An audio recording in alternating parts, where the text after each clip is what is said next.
Hello students, बच्चों आज हम लोग जो है स्टार्ट करने जा रहे हैं सेकेंड टर्म में ऑर्गेनिक केमिस्ट्री में कार्बोक्सिलिक एसिड। चैप्टर का नाम है एल्डिहाइड कीटोन कार्बोक्सिलिक एसिड। अब हमें कवर करना है तीनों topic aldehyde ketone carboxylic acid. पहले तो थोड़ा सा हम इंट्रोड्यूस करा दें चैप्टर को। एल्डिहाइड किसे कहते हैं? एल्डिहाइड कहते हैं जिसके पास में ऑर्गेनिक कंपाउंड में CHO हो। जहाँ पर CHO होता है उसे हम क्या कहते हैं? एल्डिहाइड। और जहाँ पर दो एल्किल ग्रुप के बीच में CO लगा हो, एल्किल ग्रुप के बीच में CO लगा हो, चाहे एल्किल हो चाहे एरिल ग्रुप हो, तो उसे हम क्या कहते हैं? कीटोन। और कार्बोक्सिलिक एसिड कहते हैं जब एल्किल ग्रुप से COOH जुड़ा होता है। ये पहचान है, आइडेंटिफिकेशन है काय की? कार्बोक्सिलिक एसिड की। तो कार्बोक्सिलिक एसिड यहाँ कंपाउंड एलिफेटिक भी हो सकता है और एरोमेटिक भी हो सकता है। एलिफेटिक है तो R लगा होगा एल्किल ग्रुप, और एलिफेटिक है तो ठीक है। अगर एरोमेटिक है तो कौन सा हमारा ग्रुप लगा होगा? AR aromatic. For example benzene. Benzene जब जोड़ेंगे तो C6H5 आएगा, फेनिल कहेंगे या फिनाइल कहेंगे, ठीक है। तो ये हमारा क्या हो गया? एल्डिहाइड की जगह ये भी एल्डिहाइड है, ये भी एल्डिहाइड है। लेकिन ये वाला एल्डिहाइड कैसा है? ये वाला एल्डिहाइड है एलिफेटिक, ये वाला एल्डिहाइड है एरोमेटिक। अगर हम कीटोन की बात करते हैं तो ये हमारा एल्किल ग्रुप लगा हुआ है, तो ये हमारा कौन सा कीटोन है? एलिफेटिक। अब अगर हम यहाँ पर बेंजीन लगा लेते हैं और इस तरीके से CO इंटू इधर एल्किल ग्रुप लगा दिया, एसिटोफिनोन, ये एरोमेटिक में आ गया हमारा। मिथाइल फेनिल कीटोन, समझ में आ गया? इसे हम एसिटोफिनोन कहते हैं, ये कीटोन में आ गया। इसी तरीके से ये एसिड की बात करें कार्बोक्सिलिक एसिड की, तो सबसे छोटा एग्जाम्पल फार्मिक एसिड होता है। लेकिन हम ऑर्गेनिक केमिस्ट्री पढ़ रहे हैं तो कहीं ना कहीं एल्किल ग्रुप होना जरूरी है। तो CH3COOH ये हमारा एलिफेटिक कार्बोक्सिलिक एसिड है, इसे हम एलिफेटिक कार्बोक्सिलिक एसिड कहते हैं। और यहाँ पर अगर चाहें तो आप CH3 जगह पे एरोमेटिक लगा सकते हो। एरोमेटिक के लिए क्या लगाते हैं? C6H5, उसका नाम क्या हो जाएगा? बेंजीन में अगर हम COOH लगा देते हैं H हटाकर तो उसे बेंजोइक एसिड कहते हैं। तो यहाँ पर आपके तीन टॉपिक हैं, एल्डिहाइड है, कीटोन है और कार्बोक्सिलिक एसिड है। अब आपको तीनों को स्टडी करना, तीनों का एक चैप्टर, मतलब तीनों यूनिट है, तीनों को एक ही यूनिट में रखा गया है, लेकिन ये अपने आप में तीनों अलग अलग यूनिट हैं। अगर और डिटेल में जाओ तो इसकी 6 यूनिट हुई जाएगी। क्यों? Aliphatic aromatic, aliphatic aromatic, aliphatic aromatic. तो इस तरीके से अगर आप ध्यान से देखें तो 6 यूनिट हुई जाके डिटेल में, ठीक है। अगर हम बात करते हैं एसीटोन की, CH3COCH3 की, तो हमें एसिटोफिनोन की प्रॉपर्टी अलग होंगी, उसकी केमिकल प्रॉपर्टीज़ कुछ चेंज हो सकती हैं। तो अगर हम एलिफेटिक एरोमेटिक के पॉइंट ऑफ व्यू से देखें तो इसमें हमारे डबल हो जाएंगे चैप्टर्स। तो अभी हमें 3 चैप्टर्स की तरीके से हमको दोनों को एक साथ लेके चलेंगे, एलिफेटिक और एरोमेटिक को। और हमें यहाँ एक यूनिट है, लेकिन अंदर इसके 3 चैप्टर्स हैं, एल्डिहाइड, कीटोन, कार्बोक्सिलिक एसिड। तो आज हम जो पढ़ाने जा रहे हैं वो है आपका कार्बोक्सिलिक एसिड केवल। एल्डिहाइड कीटोन पढ़ाएंगे तो उसको दोनों को एक साथ लेके चलना पड़ेगा। दोनों में कार्बोनिल ग्रुप सेम होता है, CO। आपको पता होना चाहिए एल्डिहाइड में भी CO है, कीटोन में भी CO है, इसलिए कुछ कॉमन प्रॉपर्टीज़ रहती हैं एल्डिहाइड कीटोन की, इसलिए दोनों को एक साथ पढ़ाना होगा वहाँ पर, ठीक है। अभी हम लोग पढ़ेंगे COOH। अब आप कहेंगे सर COOH में भी तो कार्बोनिल ग्रुप होता है, लेकिन वो कार्बोनिल ग्रुप उस तरीके से बिहेव नहीं करेगा जैसे कि एल्डिहाइड कीटोन में करता है। ये पूरा ग्रुप है, समझ में आ गया? इस पूरे ग्रुप को हम क्या कहते हैं? Carboxylic acid. समझ में आ गया? क्योंकि H+ आयन लेने के बाद यहाँ रेजोनेंस हो जाता है, ये सब बताएंगे अभी हम। तो अभी हम स्टार्ट करने जा रहे हैं क्या? Carboxylic acid. तो let us start now carboxylic acid. तो सबसे पहले हम लोग आपको कुछ IUPAC बताएंगे कार्बोक्सिलिक एसिड की, कुछ उनकी प्रॉपर्टीज़ बताएंगे जनरल, जिसमें फिजिकल भी इंक्लूड होगी, कुछ हमारे उनकी इफेक्ट ऑफ एसिड बेस का रहेगा कि एसिडिटी कम ज़्यादा कब हो रही है। इसके बाद हम प्रिपरेशन और फिर उसके बाद में केमिकल प्रॉपर्टीज़। तो सबसे पहले हम NCERT को लेंगे और हम चाहेंगे कि आप स्टार्टिंग में NCERT की एक एक लाइन पढ़ें तो ज़्यादा बेटर रहेगा। तो अब इसमें लिखा है कि कार्बोक्सिलिक एसिड 2 तरीके के हैं, एक एलिफेटिक और एक एरोमेटिक। एलिफेटिक एरोमेटिक में क्या अंतर होता है आपको पता होगा। एलिफेटिक ओपन चेन कंपाउंड होते हैं और एलिफेटिक कैसे होते हैं? एलिफेटिक कैसे होते हैं? Open chain compound. और एरोमेटिक कैसे होते हैं? Close chain like benzene. तो अभी हम सबसे पहले देखिए कार्बोक्सिलिक एसिड को कार्बोक्सिलिक एसिड को दो भागों में डिवाइड किया गया है बेटा, कार्बोक्सिलिक एसिड को दो भागों में डिवाइड किया गया है। वो कौन कौन से भाग हैं दो? एलिफेटिक और एरोमेटिक। ध्यान समझना बेटा, प्लीज़ बातें ना करिएगा। एलिफेटिक और एरोमेटिक। एलिफेटिक एरोमेटिक का एग्जाम्पल आपको पता है, जैसे इसका एग्जाम्पल हम लोग लेंगे CH3COOH, इसे हम कहते हैं एसिटिक एसिड। और एरोमेटिक में क्या कहते हैं? Benzoic acid. तो बेंजोइक एसिड में हम लोग ये लेंगे C6H5COOH। ये एरोमेटिक कार्बोक्सिलिक एसिड है, ये हमारा एलिफेटिक कार्बोक्सिलिक एसिड है। ठीक है, अगर आप ध्यान से देखें दोनों के फार्मूला में क्या डिफरेंस है। ये एलिफेटिक है, एल्किल ग्रुप लगा, मिथाइल ग्रुप लगा है। यहाँ पर क्या लगा है, ध्यान से देखो, C6H5COOH। ठीक है, एक तरफ CH3 है मिथाइल ग्रुप, एल्किल ग्रुप, और एक तरफ फेनिल ग्रुप है C6H5।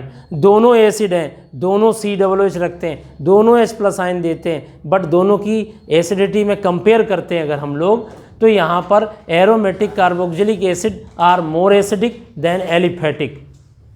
Aromatic carboxylic acids are more acidic than aliphatic. Question आता क्यों?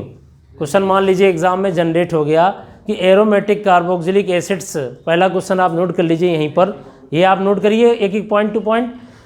अगर आपसे पूछा जाए क्वेश्चन कि aromatic carboxylic acids are more acidic than aliphatic, और कंपेयर करेंगे लगभग सेम मोलर मास में।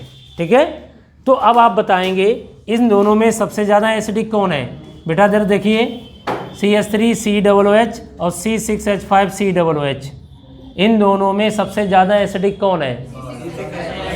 Yes, aromatic. बेंजोइक एसिड नाम है इसका, बेंजीन से लगा है। क्यों है? रीज़न है, यहाँ पर प्लस आई इफेक्ट है। बड़ा ध्यान समझना, इस बार के पेपर सेकेंड टर्म में कंसेप्चुअल है, और कंसेप्चुअल पेपर में आपके पास में जवाब होना चाहिए लिखने के लिए। ठीक है, और लिखने के लिए क्या है, आपको सही रीज़न होगा तो कम लाइनों में लिखा जा सकता है। ठीक है, तो सही रीज़न है इसका क्या है, इसमें प्लस आई इफेक्ट है। इसमें कौन सा इफेक्ट है? प्लस आई इफेक्ट है। और इसमें क्या है? माइनस आई इफेक्ट है।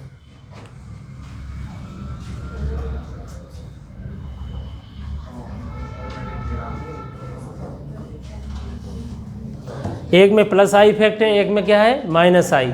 तो एल्किल ग्रुप इलेक्ट्रॉन देता है बेटा, इधर देखो, एल्किल ग्रुप इलेक्ट्रॉन देता है और फेनिल ग्रुप इलेक्ट्रॉन लेता है। ये दो बातें याद रखना, यहाँ पर प्लस आई इफेक्ट है, यहाँ पर माइनस आई इफेक्ट है।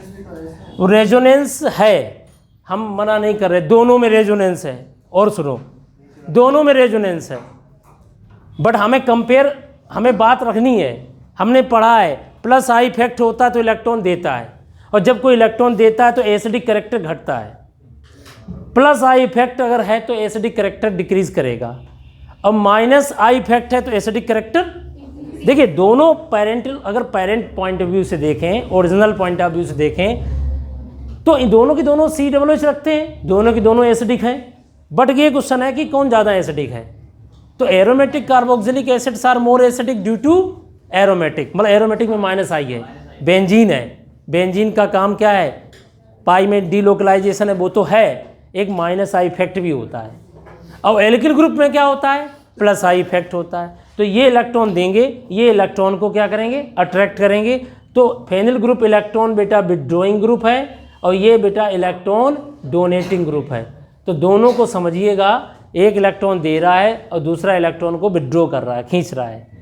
तो इसलिए यहाँ पर benzoic acid is more acidic than acetic acid.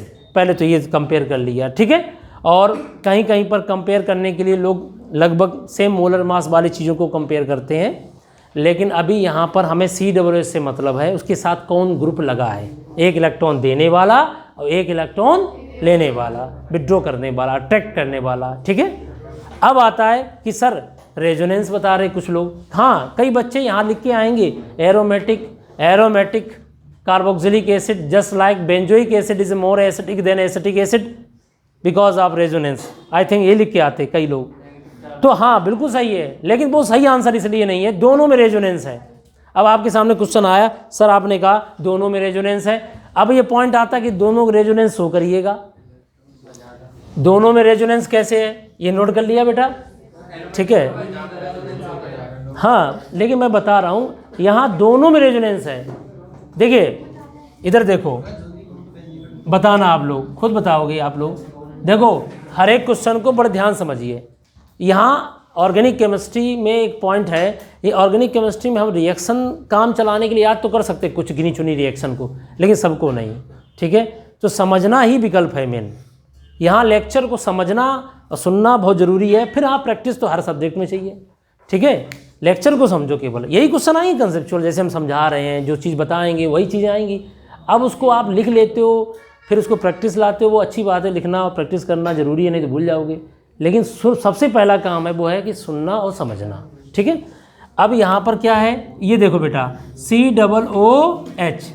अब देखना बेटा ध्यान से, ये एसिड है, तो एसिड का काम क्या होता है, एसिड प्रोटॉन देता है, H+ आयन देता है। तो बेटा ये वाला बॉन्ड खींचेगा, oxygen is more electronegative than hydrogen, polar है, ये खींचेगा। और खींचने के बाद क्या होगा बेटा बताओ, खींचने के बाद बेंजीन क्या बनाएगा, बेंजोएट आयन क्या बनाएगा, बेंजोएट बन गया, H+ आयन चला गया बेटा, यहाँ पर माइनस आ गया, H+ आयन चला गया, ये बन गया C6H5COO-, बेंजोएट आयन।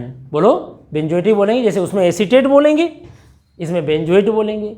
आपको पता है जो प्रिजर्वेटिव होता है, पिकल्स वगैरह अचार वगैरह खराब होने से बचाने के लिए लोग क्या डालते हैं, प्रिजर्वेटिव, उसका नाम है सोडियम बेंजोएट। यहाँ पर सोडियम आयन लगा दीजिए, साल्ट आता है सोडियम बेंजोएट, बेंजोइक एसिड का साल्ट होता है, उसे हम कहते हैं सोडियम बेंजोएट, उसका इस्तेमाल किया जाता है प्रिजर्वेटिव के रूप में, ठीक है, सोडियम बेंजोएट। तो इसी तरीके से ये हमारा क्या बन गया, जल्दी से बताइए, बेंजोएट आयन। अब इसमें रेजोनेंस आ गया, लोन पेयर, सिंगल और डबल। पहले तो यहाँ lone pair single single double, ये तो है नहीं, लोन पेयर सिंगल डबल, तो यहाँ पर ये लोन पेयर यहाँ पर गिरेगा, भाई इसने H+ आयन दे दिया, H+ आयन निकल गया। अब बेंजोएट आयन बने, benzoate ion get stabilised by resonance, ये यहाँ पर गिरेगा, तो ये वाला कहाँ जाएगा, ऑक्सीजन के पास जाएगा। भाई ये लोन पेयर यहाँ गिरेगा, पाई बॉन्ड आगे जाएगा, कार्बन की वैलेंसी 5 हो जाएगी यहाँ पर, इसलिए इसको आगे जाना पड़ेगा पाई बॉन्ड को। तो पाई बॉन्ड और ये लोन पेयर यानी एनायन अल्टरनेट है ना, डबल सिंगल एनायन अल्टरनेट है, तो रेजोनेंस होगा। तो रेजोनेंस की वजह से क्या हो गया, स्टेबलाइज हो गया, कौन, बेंजोएट आयन। अभी यहाँ पर समझो अब माइनस कहाँ पर आ गया, यहाँ पर, यहाँ क्या आ गया, डबल बॉन्ड। तो अगर आप इन दोनों स्ट्रक्चर को मिला दें तो क्या होगा स्ट्रक्चर में, आपको पता होना चाहिए कि इन दोनों में C और कह सकते हैं यहाँ पर और यहाँ पर दोनों में पार्शियल डबल बॉन्ड आ गया, और दोनों पे पार्शियली कौन सा चार्ज आ गया, पार्शियली निगेटिव। कंप्लीट निगेटिव नहीं आया, कंप्लीट निगेटिव तब होता जब एक ही जगह पे चार्ज बना रहता, लेकिन चार्ज वो डिस्ट्रीब्यूट हो गया ना रेजोनेंस की वजह से। अब आप समझिए, ये रेजोनेंस की वजह से स्टेबलाइज होना चाह रहा था, बोलो तो H+ आयन जाना जरूरी है कि नहीं है, वो जानता है कि H+ आयन अगर चला जाएगा उसके बाद हम क्या हो जाएंगे, स्टेबलाइज हो जाएंगे। तो एसिड तो है, रेजोनेंस भी इसमें रीज़न है, बोलो, लेकिन रेजोनेंस के साथ साथ उसकी टेंडेंसी है, वो लगा ही है हाइड्रोजन ऑक्सीजन से, दबंग से, oxygen is more electronegative than hydrogen, तो उसको तो जाना है। पानी में वो क्या होगा, पानी में जाने पर वो आयनाइज होगा, डिसोसिएशन होगा।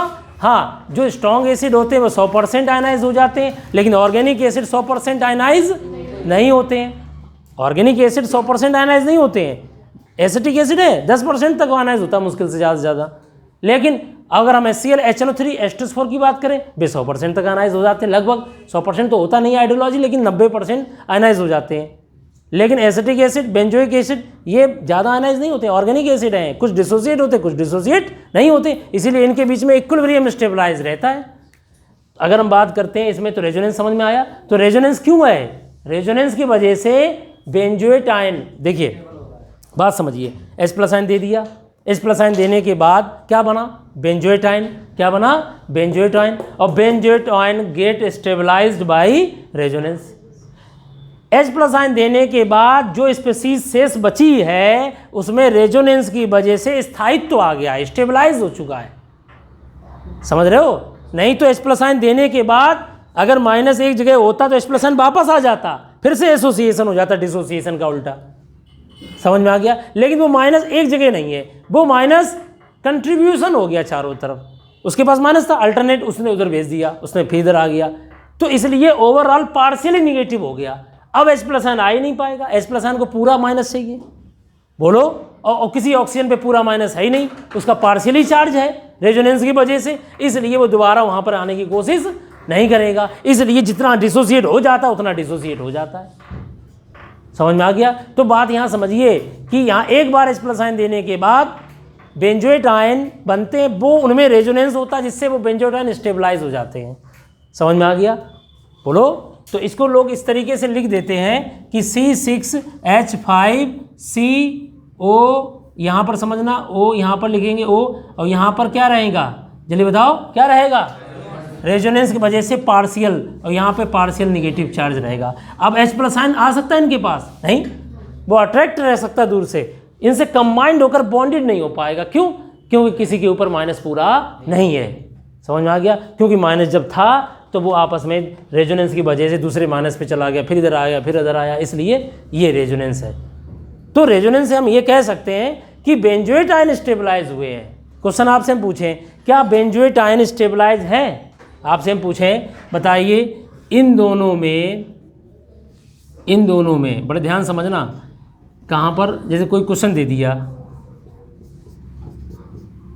ये देखिए COO-, क्या ये स्टेबलाइज हो सकता है? हाँ सर, ये स्टेबल है। किसकी वजह से स्टेबल है? रेजोनेंस की वजह से।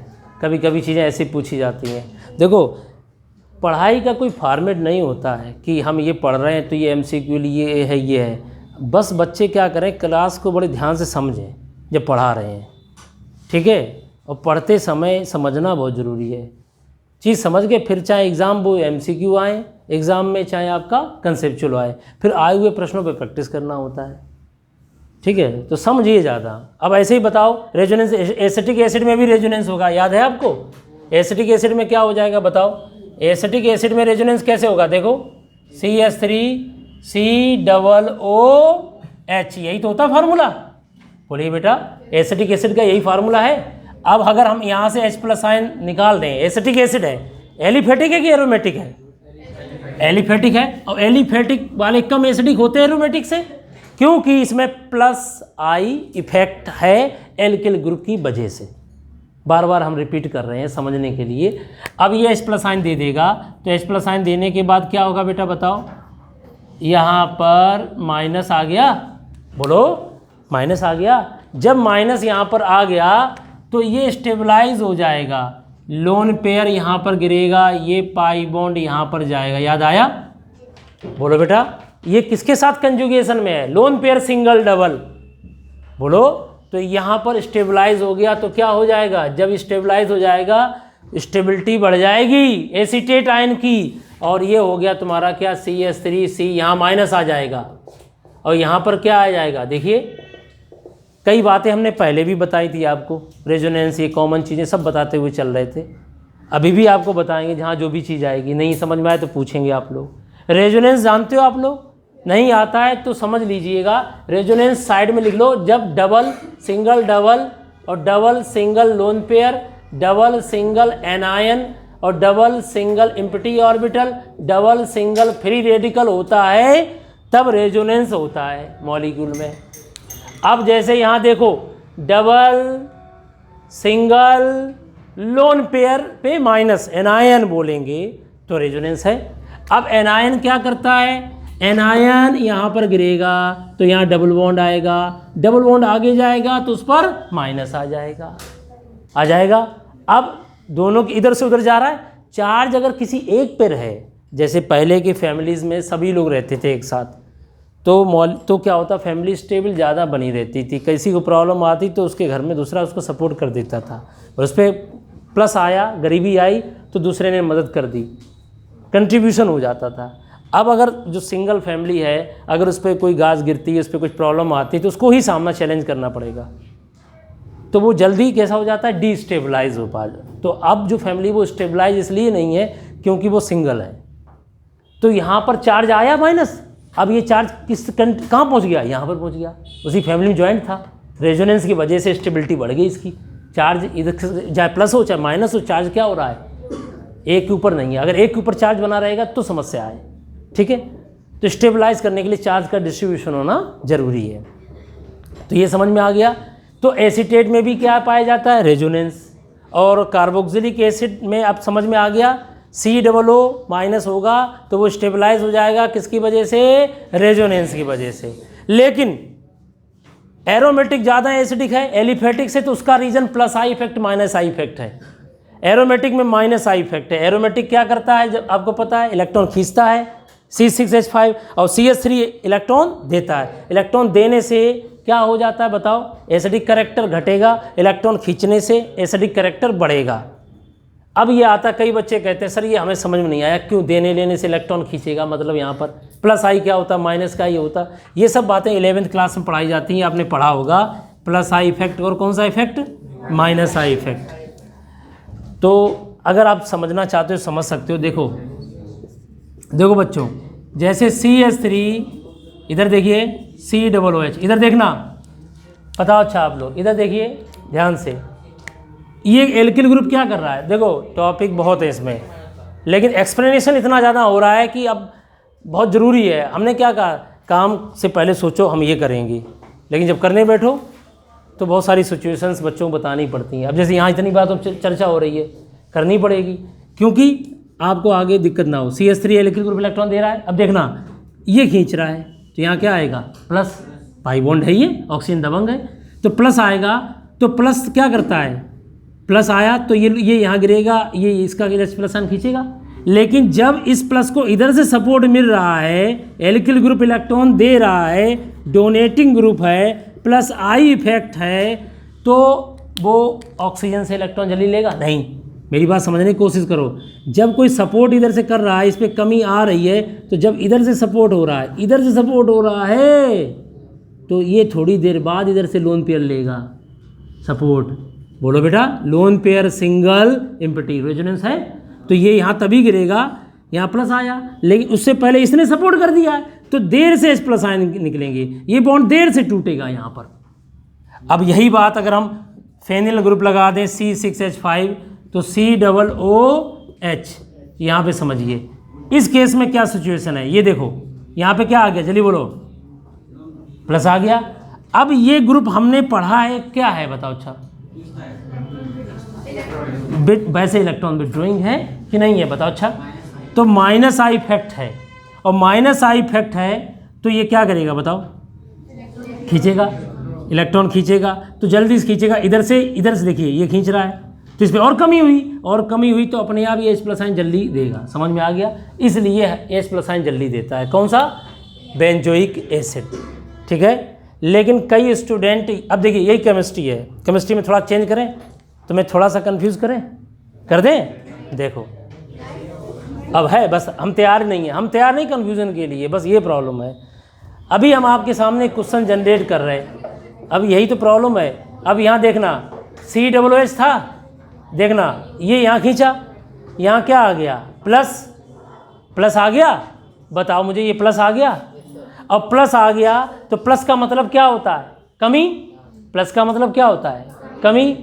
तो ये डीएक्टिवेटिंग ग्रुप है। अब आप 11th पहुँच जाइएगा, एक्टिवेटिंग ग्रुप और डीएक्टिवेटिंग ग्रुप, दो जो एक्टिवेटिंग ग्रुप होते हैं जो इलेक्ट्रॉन देते हैं, प्लस मेसोमेरिक, और जहाँ इलेक्ट्रॉन खींचते हैं वहाँ माइनस मेसोमेरिक होता है। अब बताओ यहाँ कमी आ गई, इस कमी को पूरा करने के लिए ये पाई बॉन्ड क्या करेगा, पाई बॉन्ड यहाँ खींचेगा, और ये वाला पाई बॉन्ड यहाँ गिरेगा, ये पाई बॉन्ड यहाँ करेगा, तो बेंजोइक एसिड मेटा डायरेक्टिंग हो गया।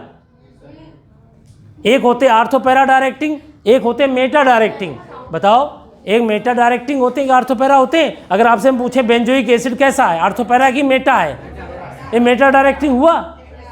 अब बताओ क्यों, जो ग्रुप, देखिए जो ग्रुप बेंजीन से इलेक्ट्रॉन को अपनी ओर खींचते हैं, वे group minus mesomeric effect show करते हैं। अब फिनॉल है, आपने पढ़ा था फिनॉल आर्थो पैरा डायरेक्टिंग होता है, वहाँ पे लोन पेयर कहाँ जाता है, बेंजीन को एक्टिवेट करता है। ये बेंजीन को एक्टिवेट नहीं कर रहा है, यहाँ पर ये खींच रहा है, तो यहाँ कमी हुई तो इसने यहाँ पर पाई बॉन्ड ही पूरा गिरा दिया। प्लस यहाँ से कहाँ चला गया, यहाँ प्लस आ गया, फिर ये वाला पाई इलेक्ट्रॉन इधर जाएगा तो यहाँ माइनस आएगा, यहाँ पर माइनस आएगा। ये पोजीशन 3 और 5 क्या कहलाती है, मेटा।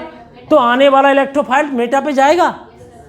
तो ये बेंजोइक एसिड कैसा हो गया, एक्टिवेटिंग ग्रुप की deactivating group, COOH is deactivating group. अगर ये लगा होगा बेंजीन में तो उसकी electrophilic substitution reaction Meta direction पे होंगी, आर्थो पैरा पे नहीं होंगी। तो अब यहाँ पर क्वेश्चन ये जनरेट हो रहा है, सर अब ये अगर इलेक्ट्रॉन खींचता है, बात सही है, बेंजीन इलेक्ट्रॉन खींचता है, वो इफेक्ट कौन सा है, माइनस आई है, इंटरनली खींच रहा है, परमानेंट इफेक्ट होता है इंडक्टिव इफेक्ट और permanent effect. Minus I effect है, खींच रहा है इंटरनली, बट यहाँ की सिचुएशन इसको एक्टिवेट कर रही है, मतलब ये इलेक्ट्रॉन ये डीएक्टिवेट कर रहा है, पाई बॉन्ड इधर आ रहे हैं, उस हिसाब से यहाँ पर क्या हो जाए, उसकी पूर्ति हो गई, एल्किल ग्रुप से ज़्यादा हो गई, तो ये ज़्यादा कम एसिडिक होना चाहिए, कम एसिडिक होना चाहिए, बोलो। केमिस्ट्री में चीज़ें ऐसी होती हैं कि हम अगर चीज़ों को समझे ना ध्यान से और जाना पड़ोगी, जो बीच की सिचुएशन है उसमें कन्फ्यूजन आते हैं। इसीलिए मैंने आपसे क्या कहा, अब सुनिए, माइनस आई इफेक्ट है, इंटरनली है, लेकिन इसको इग्नोर नहीं कर सकते हो। बताओ, अच्छा बेंजीन में अगर COOH है तो वो आर्थो पैरा डायरेक्टिंग है कि मेटा, तो इलेक्ट्रोफिलिक सब्स्टिट्यूशन रिएक्शन कहाँ पे होंगी, मेटा पे होंगी। तो उस पॉइंट ऑफ व्यू से देखा जाए तो इस प्लस की कमी को ये पूरा कर रहा है, तो ये देर से इस प्लस साइन देगा, तो जा हिसाब से ये कम एसिडिक होना चाहिए, बोलो। लेकिन नहीं, हमें आंसर पता है कि aromatic carboxylic acid are more acidic than aliphatic, तो हम आंसर वहाँ ये नहीं देंगे, हम आंसर देंगे plus I effect minus I effect. यहाँ ये है केमिस्ट्री में कि हमें पता है कि ये आंसर है, तो उसका आंसर ये क्वेश्चन है, ये ज़्यादा एसिडिक है, ये कम है, ऐसे क्वेश्चन बहुत पूछे जाते हैं, यानी वो आंसर ही देते हैं, बस क्यों लगा देते हैं आगे। क्वेश्चन आ गया, benzoic acid is a more acidic than acetic acid, why, तो हम उसकी पॉइंट ऑफ व्यू से आंसर देंगे, हाँ सर उसमें माइनस आई इफेक्ट है, उसमें प्लस आई इफेक्ट है, बात ये है यहाँ पर सीधी सी, समझ में आ गया। और वैसे COOH कैसा ग्रुप होता है, बेंजीन से इलेक्ट्रॉन खींचकर डीएक्टिवेट करता है। अब कोई बच्चे से पूछो, अरे सर तो फिर माइनस आई इफेक्ट कैसे हो गया, फेनिल ग्रुप इलेक्ट्रॉन कैसे खींचेगा, वो एक परमानेंट इफेक्ट, वो चलता रहता है, वो खींच रहा है, वो एक उसका ग्रुप का काम है। तो ग्रुप COOH एक डीएक्टिवेटिंग ग्रुप है, उसकी वजह से वहाँ इलेक्ट्रोफिलिक सब्स्टिट्यूशन रिएक्शन मेटा स्थान पर होंगी, वो एक अलग कॉन्सेप्ट है, समझ में आ गया। तो चीज़ों को हमें बहुत गहराई से चीज़ों को समझना चाहिए, तभी हम जाके एक चीज़ क्लियर हो पाएगी। तो एक हमारा क्वेश्चन था पहला, aromatic carboxylic acid are more acidic than aliphatic, समझ में आ गया, क्योंकि एरोमेटिक कार्बोक्सिलिक एसिड में कौन सा इफेक्ट है, minus I effect, phenyl group के द्वारा होता है, इसलिए उसकी एसिडिक कैरेक्टर बढ़ चुका है। हाँ, और दोनों के दोनों H+ आयन देने के बाद स्टेबलाइज हो जाते हैं, दोनों में क्या बनता है, बेंजोएट आयन और एसीटेट आयन, जो रेजोनेंस की वजह से स्टेबलाइज हो जाता है, उनका माइनस चार्ज, समझ में आ गया। इसे आप नोट कर लीजिएगा, फिर नेक्स्ट क्वेश्चन बताते हैं।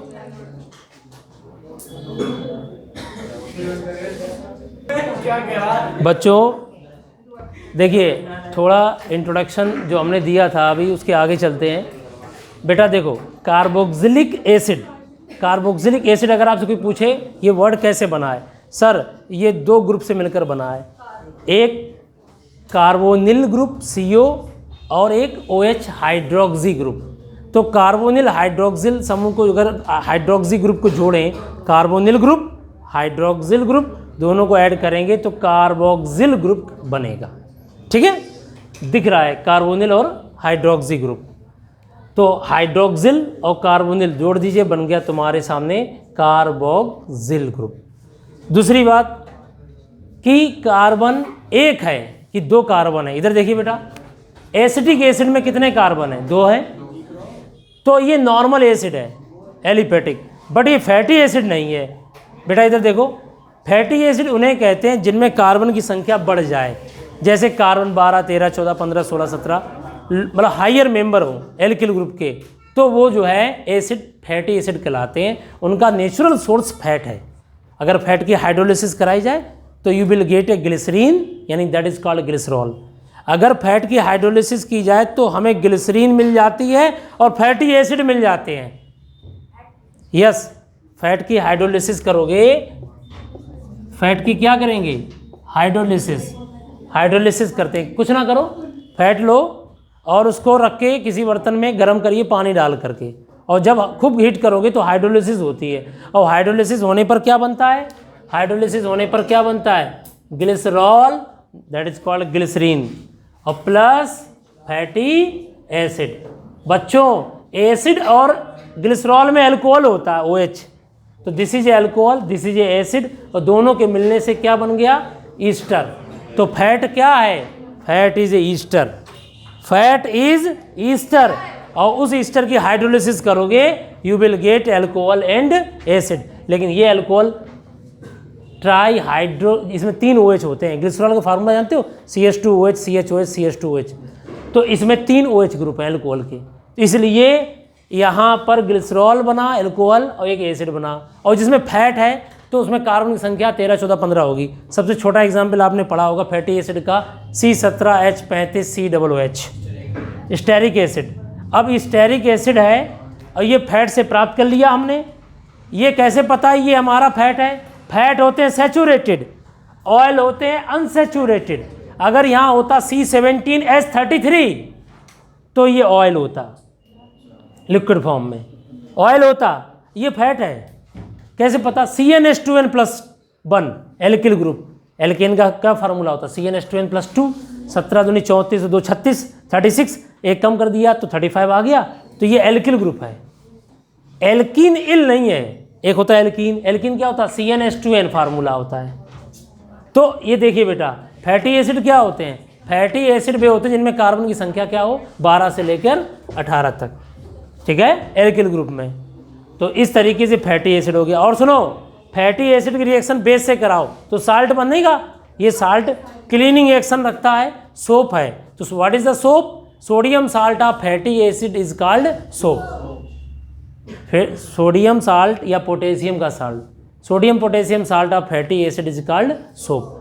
तो सोप जो है एक साल्ट है, बट ये सोप नहीं है। एसिटिक एसिड को NH से रिएक्शन कराओ, ये भी तो सोडियम साल्ट है एसिटिक एसिड का, लेकिन ये तुम्हारा फैटी एसिड नहीं है, क्योंकि इसमें कार्बन कितने हैं, 2, और मैंने कितने बताया कम से कम कार्बन 12 से लेकर 18 तक होंगे एल्किल ग्रुप में, तो वो क्या होगा बेटा, फैटी एसिड होगा। ये पहचानो, फैटी एसिड और नॉर्मल एसिड में अंतर, कार्बोक्सिलिक एसिड में। कार्बोक्सिलिक एसिड COOH तो दोनों जगह है, फैटी एसिड में भी COOH होता है और नॉर्मल एसिटिक एसिड में भी COOH है। तो क्या वो फैटी एसिड है, नहीं है, वो फैटी एसिड नहीं है, ये फैटी एसिड है। समझ में आ गया, इस चीज़ को समझने की कोशिश करो। और सुनो, साबुन में 2 ग्रुप होते हैं, पोलर, और ये वाला हिस्सा है पोलर, और इधर वाला हिस्सा क्या है, तो ये ऑयल से प्यार करेगा, ये पानी से प्यार करेगा, हाइड्रोफिलिक और ये हाइड्रोफोबिक।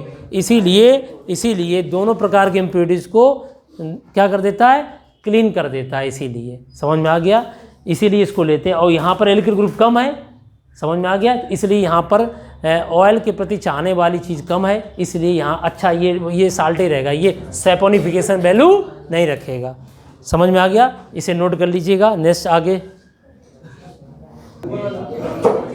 बच्चों, नेक्स्ट हमारा जो है, नेक्स्ट का आज जो टॉपिक उसके आगे चल रहा है IPAC नेम क्या है, आप बताओ बेटा, आप बताओ।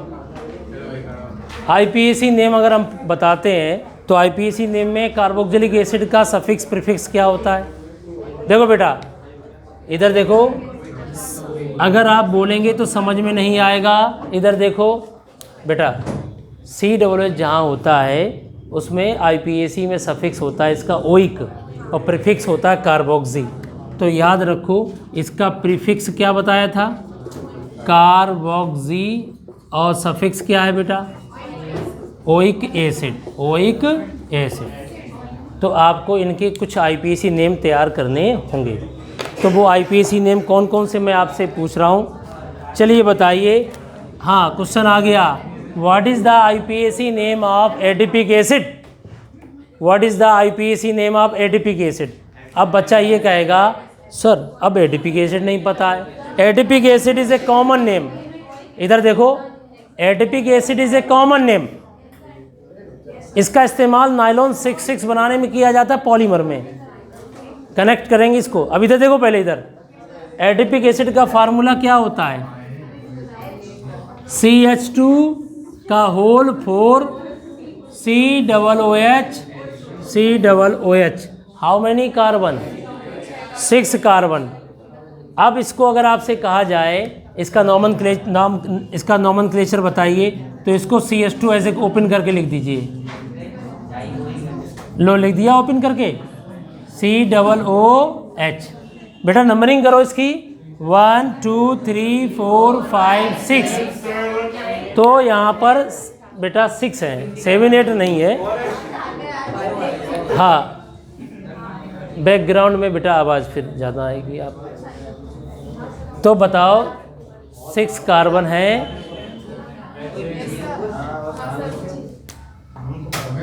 इसका नाम है हेक्सेन हेक्सेन। बताओ क्या होगा, बताओ आप ही लोग बताइएगा। हेक्सेन डाइओइक एसिड, बस ये नहीं लिखेंगे कहाँ पर है। 2,6 डाइओइक एसिड। अच्छा,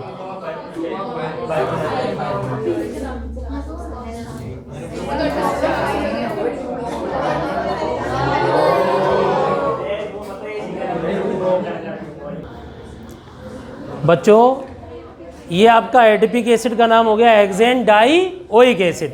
अगर हम आपसे ये पूछें कि ये आपके सामने लिखा CH3 CH2 COOH, अब आप बताओ इसका IUPAC नेम क्या होगा।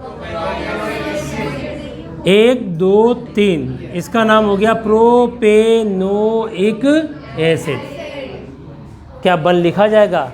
लिखना चाहो तो बन लिख सकते हो, लिखा नहीं जाता है, बोलो। लेकिन यहाँ पर 1,6 लिख सकते हैं। क्यों भाई? 1 पे COOH है और 6 पे COOH है, और उसकी नंबरिंग हुई कि नहीं हुई? हुई है नंबरिंग। तो 6 कार्बन को क्या कहते हैं? सिंगल बॉन्ड से जुड़े हेक्सेन और 1,6 डाइओइक एसिड। हाँ, डाइओइक लिखना, उन्होंने लिखा डाइओइक एसिड, और 1,6 क्यों नहीं लिखा? हम एक मिनट रुको, एक मिनट। अगर हम आपसे क्या हेक्सेन लिखो, हेक्सेन, एक मिनट, 3 और 3 6 हो गए, हेक्सेन हो गया। अब आपसे हम कहते हैं हेक्सेनोइक एसिड, तो बिना कहे तुम यहाँ COOH लगा देते, हेक्सेनोइक एसिड हो जाता। अब हम लिखते हैं हेक्सेन डाइओइक एसिड। अब मेरे दिमाग में आता COOH कहाँ लगाएं? तो COOH कहाँ लगाओगे? हमेशा किनारे लगाएंगे लास्ट में, क्योंकि वो उसकी वैलेंसी COOH की 1 होती है, तो अपने आप यहाँ लगाना पड़ेगा। तो अगर हम ये कहते हैं हेक्सेन 1,6 डाइओइक एसिड, तो गलत थोड़ो है। गलत कहाँ है? अच्छा ये बताओ इसका नाम क्या है? Propanoic acid. 1 लिख दें, क्या गलत हो जाएगा? अब वो 1 लिखा इसलिए नहीं जाता, साइड में लगाए। अब यहाँ साइड में नंबरिंग या तो इधर से स्टार्ट करोगे या इधर से, तो इसलिए आप 1,6 लिख देंगे तो गलत नहीं है। लेकिन हाँ, आप हेक्सेन डाइओइक एसिड लिखेंगे तो भी सही है। क्या बताओ COOH 4 नंबर में लग सकता है? नहीं लगेगा। अगर लगाओगे तो नीचे लटकाना पड़ेगा उसको ऐसे, बोलो, तब वो नंबरिंग अलग होगी उसकी। तब वो कहेंगे 1 2 3 4 कार्बोक्सी बोलेंगे उसको। तो इसलिए बेटा इसकी नंबरिंग होगी। तो यहाँ पर आप 1,6 लिख सकते हो, हेक्सेन 1,6 डाइओइक एसिड, कोई प्रॉब्लम नहीं है, या हेक्सेन डाइओइक एसिड। अच्छा अब ये बताइए इसका नाम, कुछ लोग इसको ऐसे भी लिखते हैं, इसमें हमने नंबरिंग की COOH की नहीं की, हमने COOH को काउंट नहीं किया, हमने काउंट ही नहीं किया, तो ये कार्बोक्सिलिक एसिड कहलाएगा। क्या कहलाएगा? अब इसका नाम हो जाएगा butane, single 4 carbon single bond से, ब्यूटेन 1,4 डाई कार्बोक्सिलिक एसिड। ये भी सही है हमारा, ब्यूटेन 1,4 डाई कार्बोक्सिलिक एसिड, क्योंकि इसमें हमने कार्बन 4 ही काउंट किए हैं, हमने COOH के कार्बन को काउंट नहीं किया है। तो उसका नाम क्या लिखा जाएगा? Carboxylic acid. बोलो बेटा। और कार्बोक्सिलिक एसिड कौन सा हो जाएगा? 2 COOH, तो ये उसका नाम क्या होगा? Butane 1,4 di carboxylic acid. नहीं आया समझ में? ब्यूटेन 1,4 डाई कार्बोक्सिलिक एसिड, ये भी नाम है सही, ठीक है। तो हम लगाएंगे ओइक एसिड, जब कार्बन काउंट किया जाएगा तो ओइक, और कार्बन काउंट नहीं किया जाएगा तो उसका नाम होगा कार्बोक्सिलिक एसिड। समझ में आ गया? इसे नोट कर लीजिए। और कुछ और बता दे रहे IUPAC, जहाँ पर आप लोग जो है कुछ एरोमेटिक के बता दें, ठीक है। चलिए बताइए, एरोमेटिक में जैसे बेंजीन में हमने COOH लगा दिया, इसका एरोमेटिक कार्बोक्सिलिक एसिड है, बताओ बेंजोइक एसिड, इसका आईपीएसी नेम क्या होगा बेटा बताओ, बेंजोइक एसिड का आईपीएसी नेम क्या होगा, बेंजोइक, अच्छा एक मिनट, बेंजीन का आईपीएसी नेम क्या होगा, बेंजीन। ऐसे बेंजोइक एसिड को भी हम बेंजोइक एसिड ही कह सकते हैं आईपीएसी में, बेंजीन कार्बोक्सिलिक एसिड, क्योंकि कुछ लोग इसको बेंजीन और इसको कार्बोक्सिलिक एसिड, आप चाहे बेंजीन कार्बोक्सिलिक एसिड कहें या बेंजोइक एसिड कहें, दोनों सही है, ठीक है। अच्छा ये बताओ, अगर हम यहाँ पर बेंजीन बनाकर CH2COOH कर दें बेटा, अब बताओ यहाँ पर, अब ये साइड में लगा हुआ है COOH, अब क्या होगा यहाँ पर, बताइए बेटा, आप बताओ, अब इसका आईपीसी नेम क्या होगा, यस, अब इसका नेम क्या हो जाएगा, कहाँ से नंबरिंग करेंगे, 1 2, राजा कौन है यहाँ पर, किंग, COOH, प्रायोरिटी ऑर्डर में COOH की नंबरिंग करेंगे पहले, आपको प्रायोरिटी ऑर्डर आना चाहिए आईपीएसी का, कौन ऊपर कौन नीचे है। जब मिक्सचर आते हैं, जब कई फंक्शन ग्रुप, तब बताने में दिक्कत होती है। तो बताओ इसमें COOH अकेला राजा है तो इसकी नंबरिंग करेंगे पहले कार्बन की, 1 2 कार्बन, दोनों कार्बन सिंगल बॉन्ड से जुड़े हैं तो इसे क्या बोलेंगे, एथेन। एथेन में जोड़ दो ओइक एसिड, एथेनोइक एसिड, और 2 पे क्या लगा हुआ है, C6H5 phenyl, 2 phenyl ethanoic acid, 2 phenyl ethanoic acid, 2 phenyl ethanoic acid, इसे नोट कर लीजिए। हाँ बेटा, नंबर डाल दिया, 2 नंबर है ये, 2 फिनाइल। अच्छा ये बताओ, हाँ बेटा आप लोग थोड़ा बताओ, ये बेंजीन है और बेंजीन में COOH लगा दो आर्थो पोजीशन पर, लो COOH। अच्छा एक मिनट सुनो, एक मिनट, आप लोग पॉलीमर पढ़ेंगे, पॉलीमर में डेक्रॉन पढ़ेंगे, डेक्रॉन पढ़ेंगे, डेक्रॉन का दूसरा नाम है, आप पढ़ेंगे अभी आगे, उसमें पॉलीइस्टर आते हैं।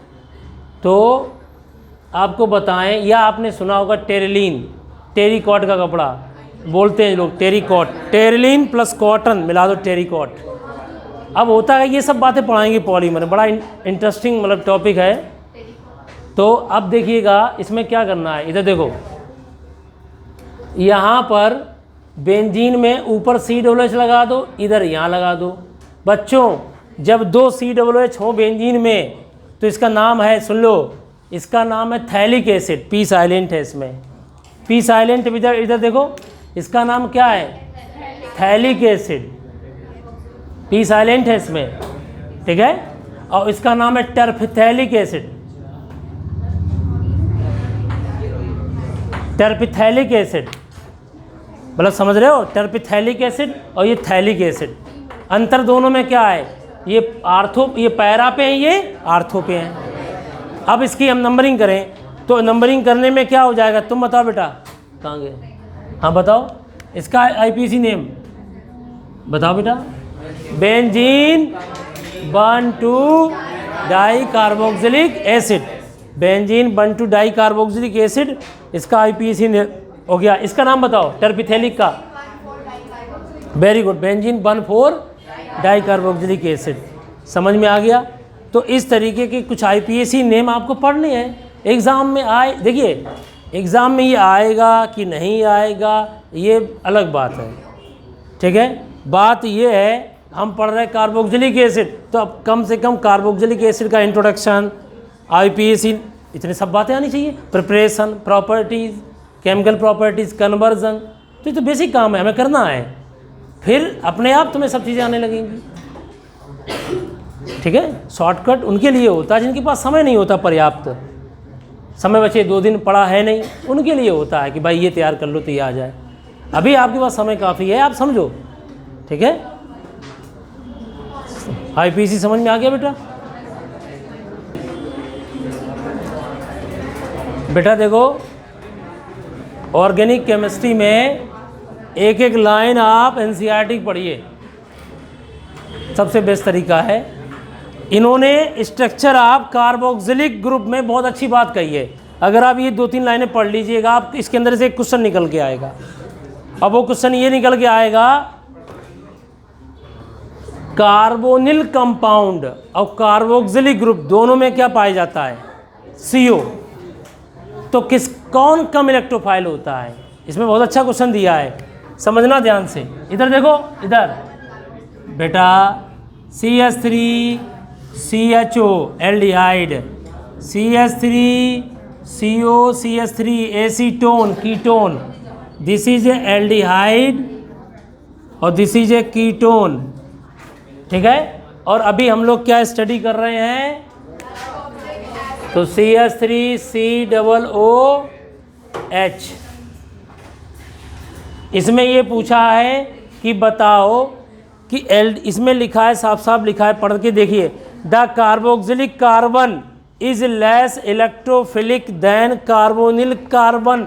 ये बहुत ही अच्छा क्वेश्चन है, पूछा जा सकता है, अंडरलाइन कर लीजिए। इसमें यहाँ पर क्वेश्चन दिया गया है, क्वेश्चन ये है, the carboxylic carbon is less electrophilic than carbonyl carbon. ये लो, क्योंकि इस बार का पैटर्न में कंसेप्चुअल क्वेश्चन होंगे, रीजन सहित भी होंगे, तो समझने की कोशिश करो। Carboxylic carbon is less electrophilic than carbonyl carbon, समझना ध्यान से। जब मार्क्स कम होते हैं तो कंसेप्चुअल क्वेश्चन ज़्यादा पूछे जाने की संभावना, एक नंबर के। जब पेपर बड़ा होता, 300 नंबर का, 200 नंबर का, 100 नंबर का, तो वहाँ पर बड़े क्वेश्चन भी डालने की संभावनाएं ज़्यादा रहती हैं। जब पेपर में 10, 30, 35, 40 का होता है तो वहाँ पर एक नंबर के क्वेश्चन ज़्यादा बनाए जाते हैं। तो एक नंबर क्वेश्चन ज़्यादा बनाने के लिए हमें कंसेप्चुअल डालने पड़ेंगे। क्वेश्चन आ गया, carboxylic carbon is less electrophilic than carbonyl carbon. बेटा कार्बोनिल कार्बन कौन सा कार्बोनिल कार्बन है, ये मुझे बता दीजिए। यहाँ किसकी बात की गई है? Carboxylic carbon. ए बेटा कार्बोक्सिलिक ग्रुप तो ये हो गया ना, C, यही तो C हो गया तुम्हारा। और यहाँ पर कार्बोनिल है, ये C हो गया। बोलो लेस इलेक्ट्रोफाइल कौन है? लेस इलेक्ट्रोफाइल कौन है? यस, इलेक्ट्रोफाइल माने जानते हो? इलेक्ट्रोफाइल माने यहाँ प्लस आएगा, लेकिन यहाँ पर प्लस माने कमी। कमी ज़्यादा कहाँ रहेगी? यहाँ रहेगी, लेकिन यहाँ कमी ज़्यादा नहीं रहेगी, क्योंकि यहाँ रेजोनेंस की वजह से ये प्लस हट जाएगा, यानी इस कार्बन पे कमी ज़्यादा नहीं रहेगी। अब आप बताओ, यानी अगर इन तीनों में समझना, अगर कोई न्यूक्लियोफाइल आएगा तो न्यूक्लियोफाइल इन दोनों में, बड़े ध्यान समझना, इन दोनों में न्यूक्लियोफाइल प्लस के पास जल्दी जाएगा, क्योंकि ये कार्बन कैसे हैं? ज़्यादा इलेक्ट्रोफाइल, इनमें ज़्यादा कमी है, इनके ऑक्सीजन ने इलेक्ट्रॉन खींच लिया, यहाँ प्लस आ गया, प्लस के पास कौन आएगा? माइनस। तो न्यूक्लियोफिलिक एडिशन, न्यूक्लियोफाइल को कौन ज़्यादा चाहेगा? कार्बोनिल के कार्बन कि कार्बोक्सिलिक ग्रुप के कार्बन? कार्बोनिल ग्रुप के कार्बन। इन दोनों में एल्डिहाइड चाहेगा, इन दोनों में एल्डिहाइड चाहेगा, क्योंकि एल्डिहाइड के पास एक एल्किल ग्रुप है, जबकि कीटोन के पास 2 एल्किल ग्रुप है। यहाँ दो तरफ से खाना मिल रहा है, यहाँ पर क्या है? प्लस आई इफेक्ट है, यहाँ पर क्या है? प्लस आई इफेक्ट है। और ये जो प्लस आई इलेक्ट्रॉन डोनेटिंग ग्रुप इलेक्ट्रॉन देता है, तो इस कार्बन पे कमी है। इधर देखो बेटा, इस कार्बन पे कमी आई, और इस कार्बन की कमी को पूरा किसने कर दिया? इलेक्ट्रॉन दे रहा है। कौन दे रहा है? Alkyl group. यहाँ एल्किल ग्रुप 1 है, यहाँ एल्किल ग्रुप 2 है, तो यहाँ पर चार्ज ज़्यादा किसमें बनी रहेगी? जल्दी बोलो, किसमें कमी ज़्यादा रहेगी? एल्डिहाइड में। यहाँ पर दोनों तरफ से इसको एल्किल ग्रुप सपोर्ट कर रहा है, तो इन दोनों में कार्बन इलेक्ट्रोफाइल है, इसमें भी प्लस है, यहाँ भी प्लस है, लेकिन सबसे ज़्यादा इलेक्ट्रोफाइल कौन है इन दोनों में? कहाँ ज़्यादा कमी होगी? एल्डिहाइड में। तो न्यूक्लियोफाइल को जल्दी कौन चाहेगा? माइनस को। एल्डिहाइड ज़्यादा रहेगा, न्यूक्लियोफाइल खींचेगा। लेकिन अगर हम इन तीनों को कंपेयर करें तो न्यूक्लियोफाइल किस में जल्दी जाएगा? प्लस के पास, इसमें जाएगा, एल्डिहाइड में, फिर कीटोन में जाएगा, और फिर क्योंकि कार्बोक्सिलिक ग्रुप में कार्बन के पास इलेक्ट्रोफाइल ज़्यादा है नहीं, प्लस है, लेकिन उसकी कमी दूर हो जाती है। किसकी वजह से? रेजोनेंस की वजह से। क्योंकि देखिए ये यहाँ खींचेगा तो इस बॉन्ड को यहाँ आना होगा तुरंत, रेजोनेंस। समझ में आ गया? तो रेजोनेंस की वजह से इसमें लिखा carboxylic carbon is less electrophilic than carbonyl carbon. तो यहाँ पर रीज़न क्या लिखोगे आंसर में? यहाँ पे लिखोगे बिकॉज ऑफ रेजोनेंस। बस आपको एग्जाम में ये लिख के आना है, बिकॉज ऑफ रेजोनेंस। अब आप समझा सकते हो तो इसको ऐसे समझा सकते हो रेजोनेंस बना करके। ये देखिए इस तरीके से, समझ में आया कि नहीं आया? बोलो। तो इस तरीके से एग्जाम में क्या होता है, रिटन एग्जाम नंबर ज़्यादा चाहिए। टीचर को ये चाहिए कि सामने वाले की बेसिक कंसेप्ट क्लियर है। आपने तुरंत क्या किया, आपने तुरंत कुछ लिखना नहीं है लैंग्वेज, आपको यहाँ डायग्राम ज़्यादा बनाना है। आपने क्या किया, आपने दोनों एल्डिहाइड कीटोन कार्बोनिल कंपाउंड लिख दीजिए। बेटा वेल नोन कार्बोनिल कंपाउंड कौन है? एल्डिहाइड और कीटोन, कार्बोनिल ग्रुप है। अब यहाँ पर कौन सा है? कार्बोक्सिलिक। बात साफ साफ लिखी हुई है। यहाँ रेजोनेंस है, इसमें रेजोनेंस नहीं है, तो रेजोनेंस की वजह से यहाँ जो प्लस आएगा कार्बोक्सिलिक ग्रुप के कार्बन का वो स्टेबलाइज हो गया, तो यहाँ पर कमी कम रही, यहाँ पर कमी बनी रहेगी, तो न्यूक्लियोफाइल यहाँ पे आएगा। इसलिए न्यूक्लियोफिलिक एडिशन रिएक्शन कहाँ जल्दी होगी? Aldehyde ketone. तो एल्डिहाइड कीटोन कौन सी रिएक्शन देते हैं? न्यूक्लियोफिलिक एडिशन रिएक्शन देते हैं। इसी कारण कार्बोनिल ग्रुप होते हुए भी COOH न्यूक्लियोफिलिक एडिशन रिएक्शन नहीं देगा। यहाँ पर समझने की कोशिश कीजिए, रेजोनेंस की वजह से कार्बोक्सिलिक ग्रुप स्टेबलाइज हो चुका है। जो इलेक्ट्रोफिलिसिटी है कार्बन पर वो यहाँ पर क्या है, उतनी नहीं है जिससे कि वो न्यूक्लियोफाइल को बुला सके। ये 2 लाइनों का क्वेश्चन है, अगर समझने की कोशिश करो तो बहुत कुछ चीज़ें हैं इसमें। तो हम बात कर रहे थे न्यूक्लियोफिलिक एडिशन रिएक्शन की, वो कौन तेज देगा जल्दी से बताओ? न्यूक्लियोफिलिक एडिशन रिएक्शन कौन तेज देगा? एल्डिहाइड देगा, फिर कीटोन देगा, फिर अब आई थिंक हमारे हिसाब से यहाँ पर ऐड हो ही नहीं पाएंगी चीज़ उतनी जल्दी जितनी होनी चाहिए as compare to carbonyl compound. तो ये आपका क्वेश्चन हो गया। इन्होंने एक क्वेश्चन और लिखा है, क्या COOH कार्बोनिल कार्बन एक ही प्लेन में लाई करेगा कि नहीं करेगा? करेगा। क्यों करेगा? क्योंकि हाइब्रिडाइजेशन चेक करो, CH3COOH, याद आया? यहाँ पर सिग्मा कितने हैं? 3 सिग्मा, लोन पेयर 0, 3 + 0 3 का मतलब sp2, और जहाँ sp2 हाइब्रिडाइजेशन होता है वहाँ स्ट्रक्चर होती है ट्राइएंगुलर प्लेनर 120 डिग्री एंगल, याद आया? तो sp2 है, और sp2 बेंजीन में भी तो sp2 होता है। बेंजीन की स्ट्रक्चर डबल सिंगल बोलो, तो वहाँ बेंजीन भी तो प्लेनर है, ये भी प्लेनर है, लाई इन वन प्लेन। तो इसलिए याद रखो यहाँ पर sp2 हाइब्रिडाइजेशन है कार्बन में, ये तभी तो कार्बोनिल कंपाउंड की स्ट्रक्चर ऐसे बनाते हैं CO, बोलो, यहाँ प्लस, यहाँ माइनस, यहाँ सिग्मा 3 सिग्मा, sp2 120 डिग्री 120। क्या लिखा है? Carboxylic carbon lie in one plane and are separated by 120 degree. एक दूसरे से कितने एंगल पर हैं? 120 पर। समझ में आ गया? ये पॉइंट जो भी पढ़ाया है आपका स्ट्रक्चर ऑफ कार्बोक्सिलिक ग्रुप है। हम आपके सामने NCERT की एक एक लाइन बता रहे हैं। पहले हमने कार्बोक्सिलिक एसिड का इंट्रोडक्शन दिया, फिर IUPAC बताई, और फिर उसके बाद में 12.6.2 स्ट्रक्चर ऑफ कार्बोक्सिलिक ग्रुप बताया। इसके बाद में आता इंटेस्ट क्वेश्चन चलेंगे 12.6, ठीक है? तो आप निकालेंगे 12.6 इंटेस्ट क्वेश्चन। इंटेस्ट क्वेश्चन निकालेंगे 12.6 में इंटेस्ट क्वेश्चन में क्या कह रहा है? इधर देखो बेटा, थोड़ा सा ध्यान से समझ लो। इधर देखिए, पहला दिया गया IUPAC नेम बताएंगे। ये दिया है PHCH2CH2COOH, इसका IUPAC नेम बताना आपको बेटा। हाँ, आप खड़े हो जाओ, IUPAC नेम बताइएगा। IUPAC नेम बताओ इसका।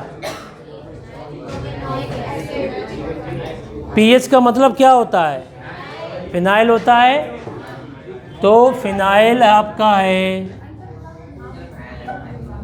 और ये CH2 है, ये CH2 है, ये COOH है।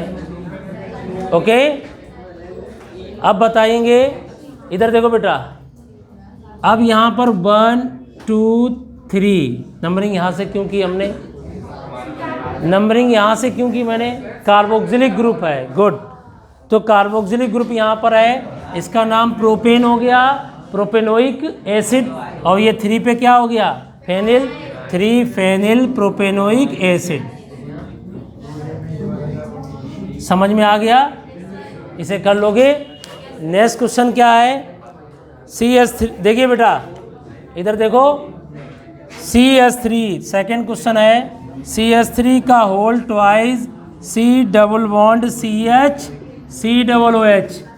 बच्चों जब कोई स्ट्रक्चर दी जाती है तो उसको अरेंज करना होता है स्ट्रक्चर बना करके। इधर देखो इधर, अब इसका क्या करेंगे, इस C से कितने एल्किल ग्रुप जुड़े हैं, 2, तो कैसे लिखेंगे, C double bond C CH3 और CH3 और यहाँ पर CH C double OH।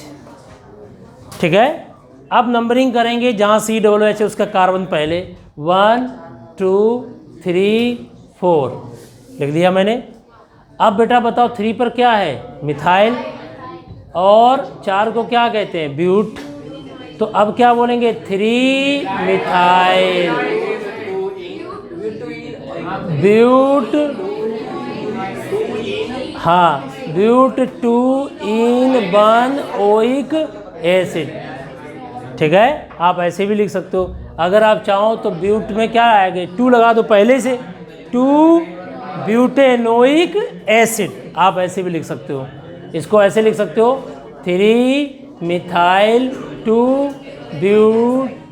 Butene, butene लिखेंगे और फिर ब्यूटीन ओइक एसिड, ऐसे लिख सकते हो। ब्यूटेनोइक होता है तो ब्यूटेनोइक में क्या होता है, एन, ब्यूटेनोइक एसिड। अब इसी में हमने एन की जगह इन कर दिया, समझ में आ गया, तो ये भी हो गया ब्यूटीन, तो था ब्यूटीन 2 ब्यूटीन ओइक एसिड, समझ में आ गया। तो इसी तरीके से नेक्स्ट क्या है आप बताएंगे बेटा, बताओ।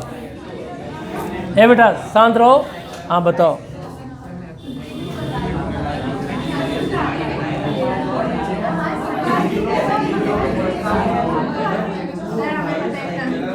हाँ बेटा, ए देखो बेटा, हाँ बताओ बेटा बताओ।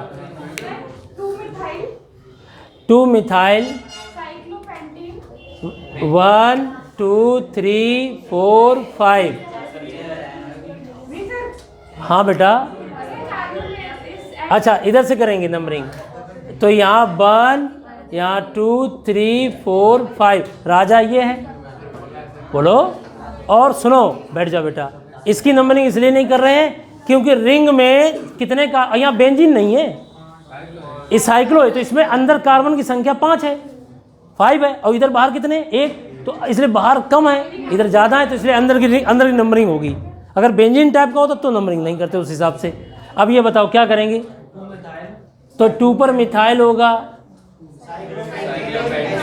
साइक्लो पेन नहीं, cyclo pentane, cyclo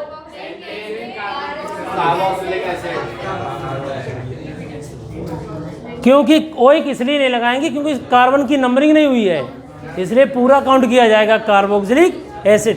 2 methyl cyclopentane अच्छा एक चीज़ और है, साइक्लोपेंटेन लिखना सही है, कोई दिक्कत नहीं, कॉमन नेम है, वो IPAC है, साइक्लोपेंटेन कार्बोक्सिलिक एसिड, सही है, समझ में आ गया। अच्छा इसके बाद एक और बता दीजिए आप लोग, इसका नाम बता दो। हाँ बेटा इधर देखो, इधर आवाज़ आ रही बहुत ज़्यादा, इधर देखिए, इसका नाम बता दो। NO2 COOH NO2 और NO2। हाँ बेटा इसको एक बार ध्यान देके देखिए, करके देखिए, आ जाएगा आपसे। राजा कौन है, इधर देखो, COOH 1। अब इधर से जाएंगे, इधर से 1 2 3 4 5 6। अब यहाँ बेंजीन तो है, पेरेंट कंपाउंड बेंजीन है, लेकिन बेंजोइक एसिड है, आप इसे बेंजोइक एसिड भी कह सकते हैं या बेंजीन कार्बोक्सिलिक एसिड भी। तो अब आप बेंजीन कार्बोक्सिलिक एसिड बता दीजिए, तो यहाँ पर बोलेंगे 2 4 6 tri nitro 2 4 6 tri nitro benzene carboxylic acid, समझ में आ गया, या बेंजोइक एसिड बोल सकते हैं। तो ये क्वेश्चन थे इन टेस्ट क्वेश्चन आपके, इसे नोट कर लीजिए आप लोग। बच्चों हमारा नेक्स्ट टॉपिक हमारा है प्रिपरेशन ऑफ कार्बोक्सिलिक एसिड। अब आपके सामने क्वेश्चन आ रहा है कैसे हम प्रिपेयर करेंगे। तो प्रिपरेशन लिखिए, हेडिंग डालिए आप लोग, मेथड ऑफ प्रिपरेशन ऑफ, बेटा प्लीज सुनिए, method of preparation of carboxylic acid,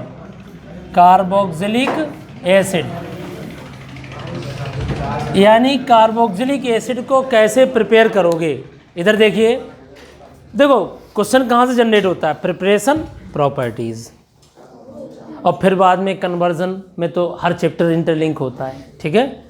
तो यहाँ पर क्या करना है कि प्रिपरेशन पढ़ रहे हैं तो ध्यान से समझना। सबसे पहला टॉपिक है from primary alcohol and aldehyde. इन्होंने कहा है कि हम बनाएंगे सबसे पहले प्राइमरी अल्कोहल से और एल्डिहाइड से। तो नंबर 1 है from primary alcohol and aldehyde. तो बच्चों देखो, अल्कोहल क्या होता है आपको पता है, प्राइमरी अल्कोहल आपने पढ़ा है। प्राइमरी अल्कोहल होता है, जैसे इधर देखो CH3 CH2OH। बताओ बच्चों, अल्कोहल का चैप्टर पढ़ा था, तो अल्कोहल के चैप्टर में आपने प्राइमरी अल्कोहल पढ़ा था। तो प्राइमरी अल्कोहल OH उस कार्बन पे लगा होता है जिसके पास कार्बन कितने होते हैं, हाइड्रोजन कितने होते हैं, 2। अगर हम इसका ऑक्सीडेशन कर दें, ऑक्सीडेशन करें, प्लीज़ बात मत करो, अगर यहाँ पर इसका हम ऑक्सीडेशन कर दें तो CH2OH पूरा का पूरा एसिड में बदल जाए। इनका कहने का मतलब ये है, तो हमें लेना पड़ेगा strong oxidising agent. Primary alcohol से पता है, प्राइमरी अल्कोहल से पहले बनना चाहिए एल्डिहाइड, और एल्डिहाइड से बनना चाहिए एसिड। 2 स्टेप में प्रोसेस होनी चाहिए। लेकिन स्ट्रॉन्ग ऑक्सीडाइजिंग एजेंट डालने पर primary alcohol convert into directly into acid. अगर आप प्राइमरी अल्कोहल से डायरेक्ट एसिड बनाना चाहो तो आप क्या ले लें, स्ट्रॉन्ग ऑक्सीडाइजिंग एजेंट। और इन्होंने स्ट्रॉन्ग ऑक्सीडाइजिंग एजेंट के लिए NCERT में primary alcohol are readily oxidised to carboxylic acid with common oxidising agent such as potassium permanganate in neutral. आप केमनोफोर ले लीजिएगा, और एसिड मीडियम में, एल्कली मीडियम में, न्यूट्रल में, किसी में भी, क्योंकि केमनोफोर एक स्ट्रॉन्ग ऑक्सीडाइजिंग एजेंट होता है। दूसरा क्या लिया है, by potassium dichromate and chromium trioxide in acidic medium. इन्होंने जो बातें कही हैं वही बात हम यहाँ लिख रहे हैं। इन्होंने ये कहा है केमनोफोर ले लीजिए। अब केमनोफोर किस मीडियम में लें, बच्चा कहता है सर इसमें लिखा है एल्कलाइन मीडियम। हमने तो कहा नहीं कि आप एल्कलाइन ले लो, हमने तो ये कहा केमनोफोर ले लो। चाहे उसको वाटर में डाल दो, चाहे उसको बेसिक सोल्यूशन में डालो, चाहे एसिडिक सोल्यूशन में डालो, यानी 3 मीडियम होते हैं, एसिडिक, बेसिक, न्यूट्रल। तीनों में केमनोफोर एक पावरफुल ऑक्सीडाइजिंग एजेंट है। सही है। इन्होंने क्या लिया है बुक में, देखो एल्कलाइन केमनोफोर। अगर आप बिल्कुल ध्यान से नहीं सुनेंगे पूरी बात को तो कोई लेक्चर लेने से कोई मतलब नहीं है। इससे अच्छा तो आप क्या करो, उस चीज़ को मत पढ़ो। आप जब पढ़ते हो ना उस चीज़ को पूरा ध्यान दो, पूरा फोकस करिएगा, वही शब्द याद रहते हैं बस। एल्कलाइन केमनोफोर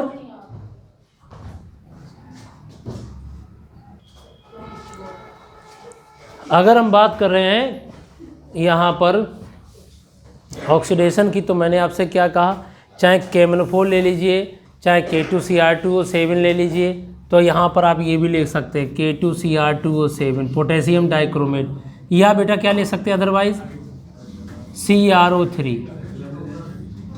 इधर देखो CrO3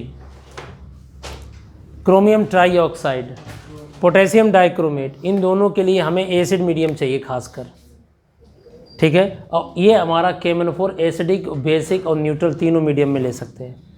और कुछ ना मिले तो ऊपर लिख के दो केमनोफोर K2Cr2O7 चलेगा, ठीक है, या CrO3 H2S4। इन दोनों के मिक्सचर को अभी आगे पढ़ाया जाएगा, जॉन्स रीजेंट भी कहते हैं, ठीक है, अभी हम आगे पढ़ाएंगे।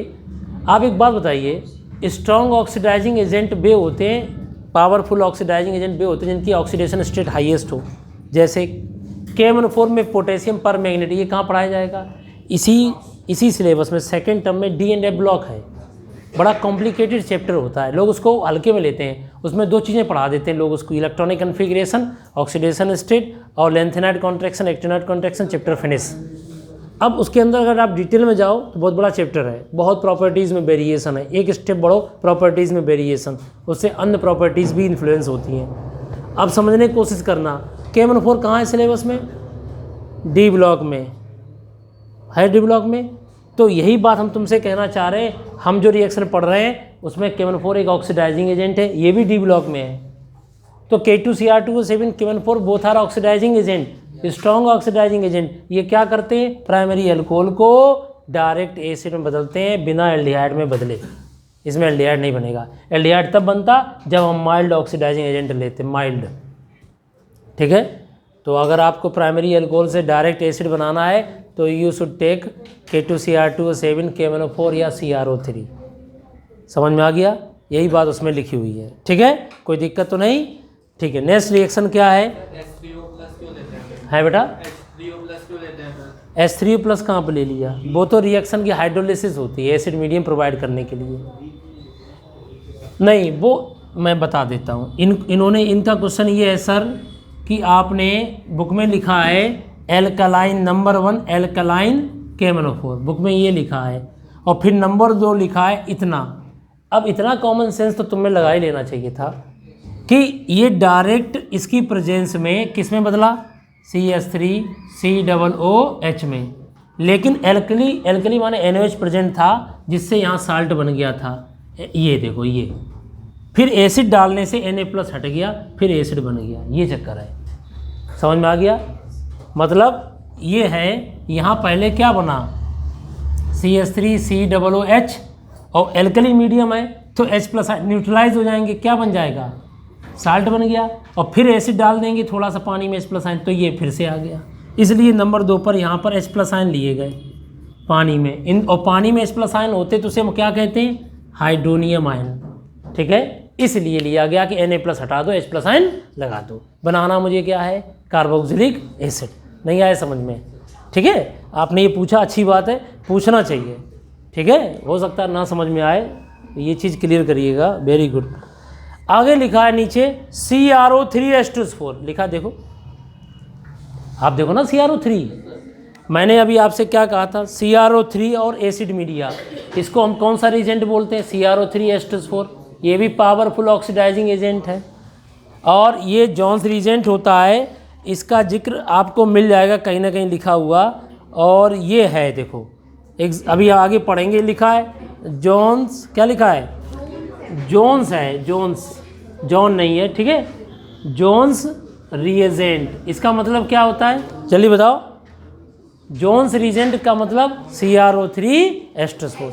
ये भी हमारा क्या करेगा? प्राइमरी अल्कोहल को एसिड में बदल देगा। ठीक है, चलिए प्राइमरी अल्कोहल वाला हो गया।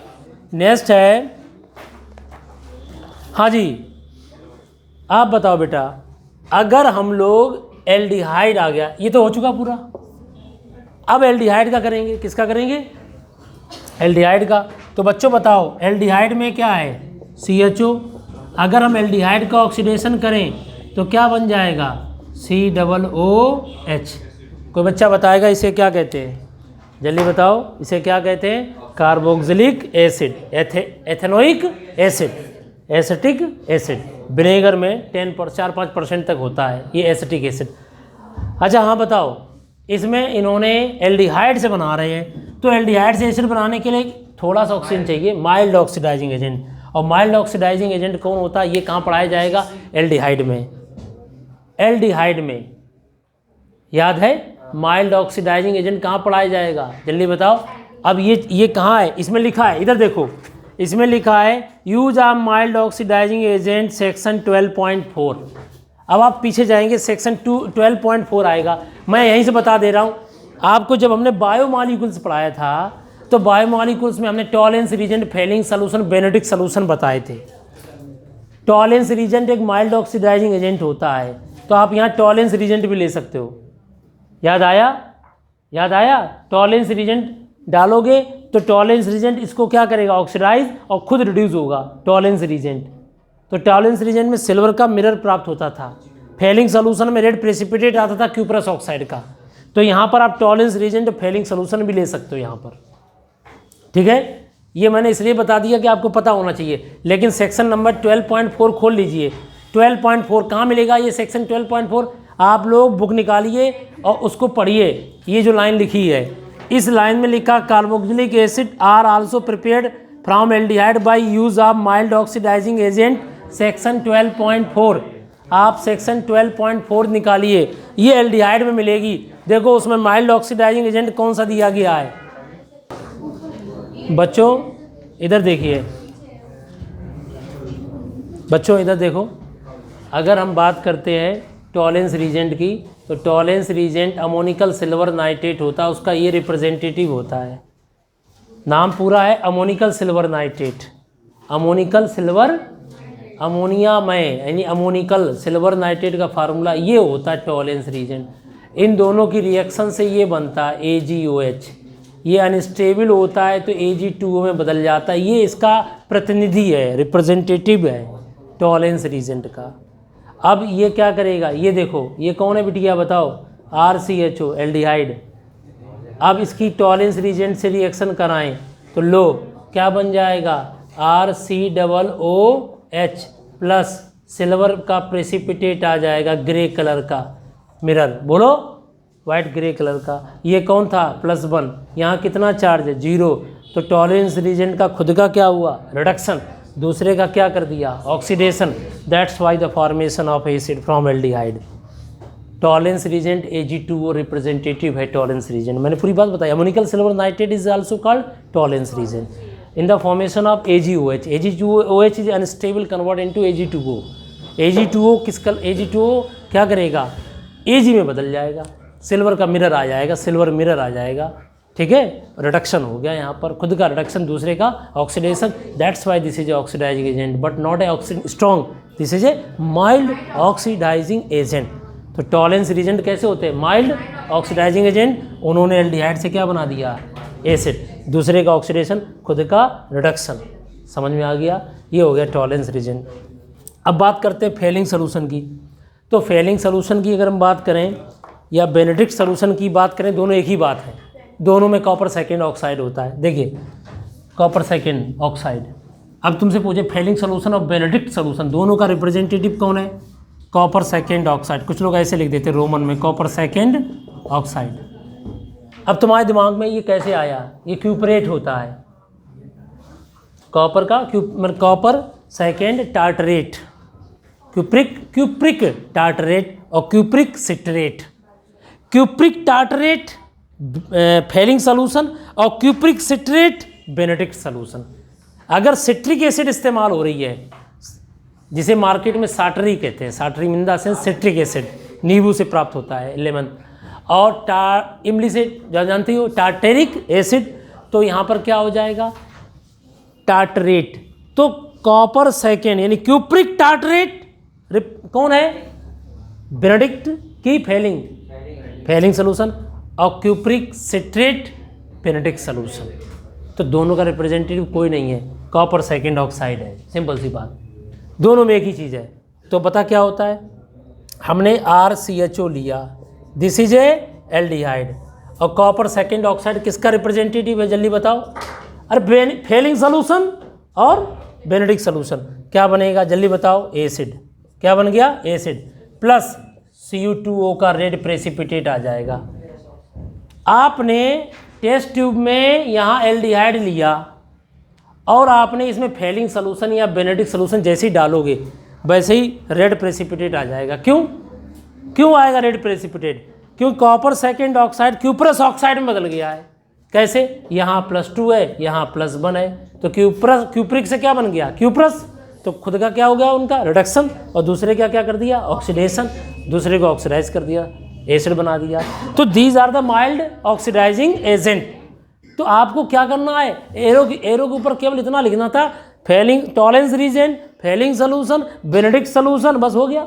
और नीचे O बना दीजिए एक, तो इससे क्या पता चल जाएगा, aldehyde convert into acid, required less oxygen, that's why no need of the strong oxidising agent, requirement of mild oxidising agent, it is just sufficient to oxidise. बोलो, हमें पावरफुल नहीं चाहिए, पावरफुल चाहिए प्राइमरी अल्कोहल के case में, समझ में आ गया। उसके केस में K14 K2Cr2O7, समझ में आ गया। हम लोग पढ़ रहे हैं प्रिपरेशन ऑफ एसिड, तो अब देखिए कहाँ काम आएगा, अब यही चीज़ काम आएगी एल्डिहाइड चैप्टर में। बोलो भाई, जब हम एल्डिहाइड पढ़ेंगे तो एल्डिहाइड की केमिकल प्रॉपर्टी होगी ऑक्सीडेशन ऑफ एल्डिहाइड।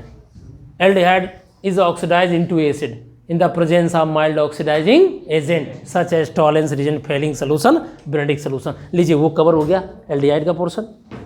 12.4 सेक्शन आप वहाँ जाके देख सकते हो, NCERT में 12.4 सेक्शन, यूनिट 12 4 सेक्शन में जाके, समझ में आ गया। ठीक है, ठीक है बेटा, इसे नोट करो आप लोग। बेटा देखो, नेक्स्ट हमारी प्रिपरेशन है टॉल्यूइन की, एरोमेटिक। इधर देखो, एरोमेटिक फ्रॉम एल्किल बेंजीन।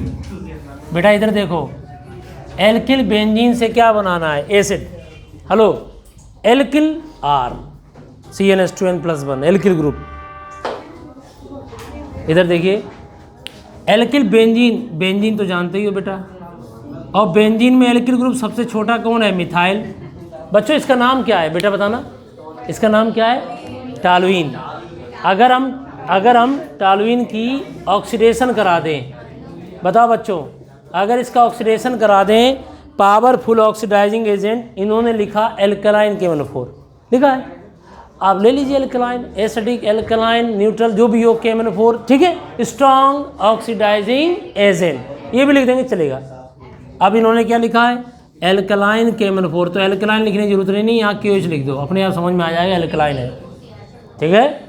और बिना कहे CH3 किस में बदल गया, जल्दी से बताओ, COOH में। लो बेटा, बेंजोइक एसिड बन गया। Strong oxidising agent alkyl group को डायरेक्ट COOH में बदल देता है। अच्छा एक बात बताओ, अगर यहाँ पर थोड़ा इंटरेस्टिंग बनाते हैं, ए बेटा थोड़ा इंटरेस्टिंग, बेटा बताओ, ये हमने लगा दिए 2 एल्किल ग्रुप। अगर हम आपसे कहें KMnO4, एल्कलाइन K-4 ऑक्सीडेशन कराओ, तो क्या बनेगा, सेम वही चीज़ बनेगी, चाहे यहाँ पर एल्किल ग्रुप कितने भी हों। यहाँ पर 5 एल्किल ग्रुप लगा दो, 6 लगा दो, 7 लगा दो, 8 लगा दो, लगा दीजिए जितनी इच्छा हो, लेकिन इसका मेन रिजल्ट क्या आएगा, बेंजोइक एसिड। चाहे मिथाइल बेंजीन का ऑक्सीडेशन कराओ, चाहे इथाइल बेंजीन का ऑक्सीडेशन कराओ, the product will be benzoic acid. समझ में आ गया, क्लियर हो गया, ठीक है, इसे नोट कर लीजिएगा। अब कई बच्चे कहते सर बाकी कार्बन कहाँ गया, अरे बाकी कार्बन CO2 वगैरह टूट करके बदल गए होंगे, ठीक है, कुछ और मिक्सचर बना सकते हैं, लेकिन मेन प्रोडक्ट ये बनेगा। स्ट्रॉन्ग ऑक्सीडाइजिंग एजेंट की प्रेजेंस में जब गर्म करते हैं तो जो एल्किल ग्रुप की लॉन्ग चेन होती है वो ब्रेक हो जाती है, लेकिन ये कार्बन से जुड़ी हुई है तो ये नहीं ब्रेक होगी। क्यों, यहाँ पर हाइपर कंजुगेशन है, और हाइपर कंजुगेशन से C और C के बीच में डबल बॉन्ड आ जाता है, और ये इससे रिश्ते नहीं तोड़ सकता है। यहाँ बॉन्डिंग जबरदस्त है, अन्य जगह सिंगल बॉन्ड है, वहाँ बॉन्डिंग जबरदस्त नहीं है, बॉन्ड लेंथ ज़्यादा है, बॉन्ड डिसोसिएशन एनर्जी कम है, वे ब्रेकअप हो सकते हैं, इनके ब्रेकअप नहीं हो सकते हैं, ठीक है, समझ में आ गया। हाइपर कंजुगेशन नहीं पढ़ा है, sigma pi conjugation is called hyper conjugation, ब्रेकन Nathan effect नहीं पता है तो पूछ लिया करो, मैंने बताया था। देखो इधर देखो, इधर देखिए, ये CH3 है, मान लीजिए ये CH3 है, ये दोनों हाइड्रोजन सिग्मा हाइड्रोजन है, सिग्मा बॉन्ड यहाँ गिरेगा, पाई बॉन्ड यहाँ जाएगा, ये आर्थो पैरा डायरेक्टिंग हो गया, तो यहाँ पर डबल बॉन्ड आ जाएगा, तो 2 हाइड्रोजन गिर सकते हैं, ये हाइड्रोजन नहीं गिरेगा, तो ये सिंगल बॉन्ड रहेगा, यहाँ पार्शियल डबल बॉन्ड रहेगा, ये बॉन्ड लेंथ इसमें छोटी हो जाएगी, मजबूती ज़्यादा हो जाएगी, ये बॉन्ड टूट जाएगा स्ट्रॉन्ग ऑक्सीडाइजिंग एजेंट की प्रेजेंस में। हाँ बेटा, आपके NCERT में प्रोपेन, देखो उसमें लिखा है प्रोपिल बेंजीन लिखा, देखो ध्यान से, मिथाइल बेंजीन जगह पे प्रोपिल बेंजीन है, देखो ध्यान से, नोट कर लिया आपने। मिथाइल बेंजीन जगह पे क्या लिखा है? Propyl benzene. अब बताओ, एक मिनट, प्रोपिल बेंजीन का किया तो क्या बना लास्ट में? बेंजोइक एसिड बना। कई बच्चों के दिमाग में ये आ रहा, सर एक मिनट, सर आपने ऐसे डायरेक्ट बना दिया, लेकिन बुक में लिखा है पहले नंबर पे ये और सेकेंड नंबर पर H3O+, तो क्या मुझे दोबारा बताना होगा? क्योंकि जो एसिड प्राप्त हो रहा है वो एल्कली मीडियम में है। एल्कली एसिड को न्यूट्रलाइज करके साल्ट बनाएगी Na+, उस Na+ को हटाने के लिए थोड़ा सा एसिड मीडियम प्रोवाइड करना पड़ेगा बाद में, तो after that you will get A benzoic acid. इसलिए ये दो बातें लिखी गई। समझ में आया? अगला है फ्रॉम नाइट्राइल्स। कहाँ से बेटा? ये बड़ा इंटरेस्टिंग टॉपिक है, बहुत ही इंपॉर्टेंट है, ध्यान समझना।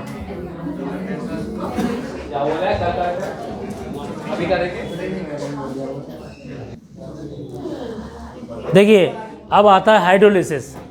हाइड्रोलिसिस किसकी कराएंगे? सबसे पहले आप एनसीईआरटी बुक में देखिए, बहुत अच्छे से लिखा है from nitrile and amide from Grignard reason लिखा है। हम लोग पढ़ रहे हैं प्रिपरेशन ऑफ कार्बोक्सिलिक एसिड। इधर देखो ये लिखा है नाइट्राइल्स एंड एमाइड, मिला कि नहीं मिला?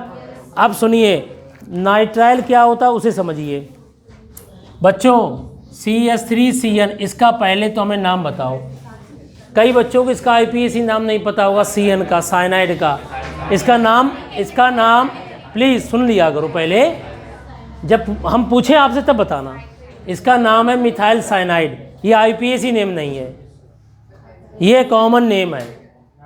अब आप IPAC बताएंगे तो साइनाइड ग्रुप में नाइट्राइल सफिक्स होता है, तो इसका नाम हो जाएगा, इसके पहले ओपन करो, CH3C+1N होता है। यहाँ पर कार्बन की 4 वैलेंसी होती हैं।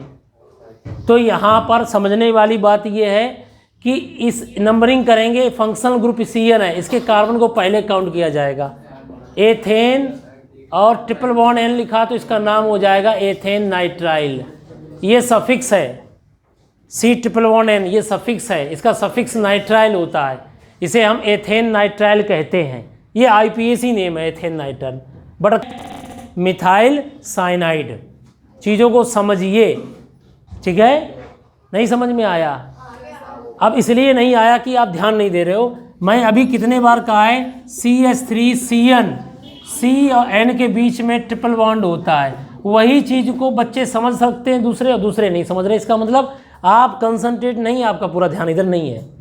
यहाँ पर ट्रिपल बॉन्ड N है, आप नंबरिंग करोगे, फंक्शनल ग्रुप CN है, किसकी नंबरिंग करोगे? इसकी कार्बन की जाती है। 1 कार्बन 2 कार्बन, सिंगल बॉन्ड है दोनों के बीच में, तो इसे एथेन बोलेंगे। एथ माने 2 कार्बन, एथेन। इसे ट्रिपल बॉन्ड N को क्या कहते हैं?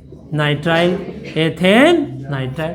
सफिक्स होता CN का नाइट्राइल, प्रीफिक्स होता साइनो, इसे नाइट्राइल, इसलिए इसका नाम हो गया। अब बताइए, हम पढ़ा रहे थे हाइड्रोलिसिस और इसका पहले IPAC बताने लगे। क्यों बता रहे? कि आपको कोई चीज़ छूटे ना, एग्ज़ाम में कुछ भी आए, हर चैलेंज को एक्सेप्ट करने की कोशिश करिए। समझ में आ गया? आप नहीं एक्सेप्ट करेंगे तो आपके लिए प्रॉब्लम रहेगा, चैलेंजिंग रहेगा, ठीक है? हटाएं, बोलो। हाँ बेटा बताओ, अगर हम लोग मिथाइल साइनाइड की हाइड्रोलिसिस करेंगे तो एसिड बनेगा। अब देखना, बहुत इजी तरीका बताएं। अगर आप यहाँ पे लिख के चले आओ H+ और H2O, लो H+ H2O, एसिड की प्रेजेंस में हाइड्रोलिसिस। इधर देखो, एसिड की प्रेजेंस में हाइड्रोलिसिस, खड़े हो जाइए आप। एसिड की प्रेजेंस में हाइड्रोलिसिस, एसिड की प्रेजेंस में हाइड्रोलिसिस जहाँ दिख जाए तुम्हें, रट लीजिए, साइनाइड कन्वर्ट इनटू COOH। लो, क्या कहा था मैंने, बताइए क्या कहा? एसिड की प्रेजेंस में, एसिड की प्रेजेंस में अगर वाटर हो, और वाटर जानते हो क्या होता है? हाइड्रोलिसिस। हाइड्रोलिसिस में वाटर में HOH बॉन्ड टूटता है।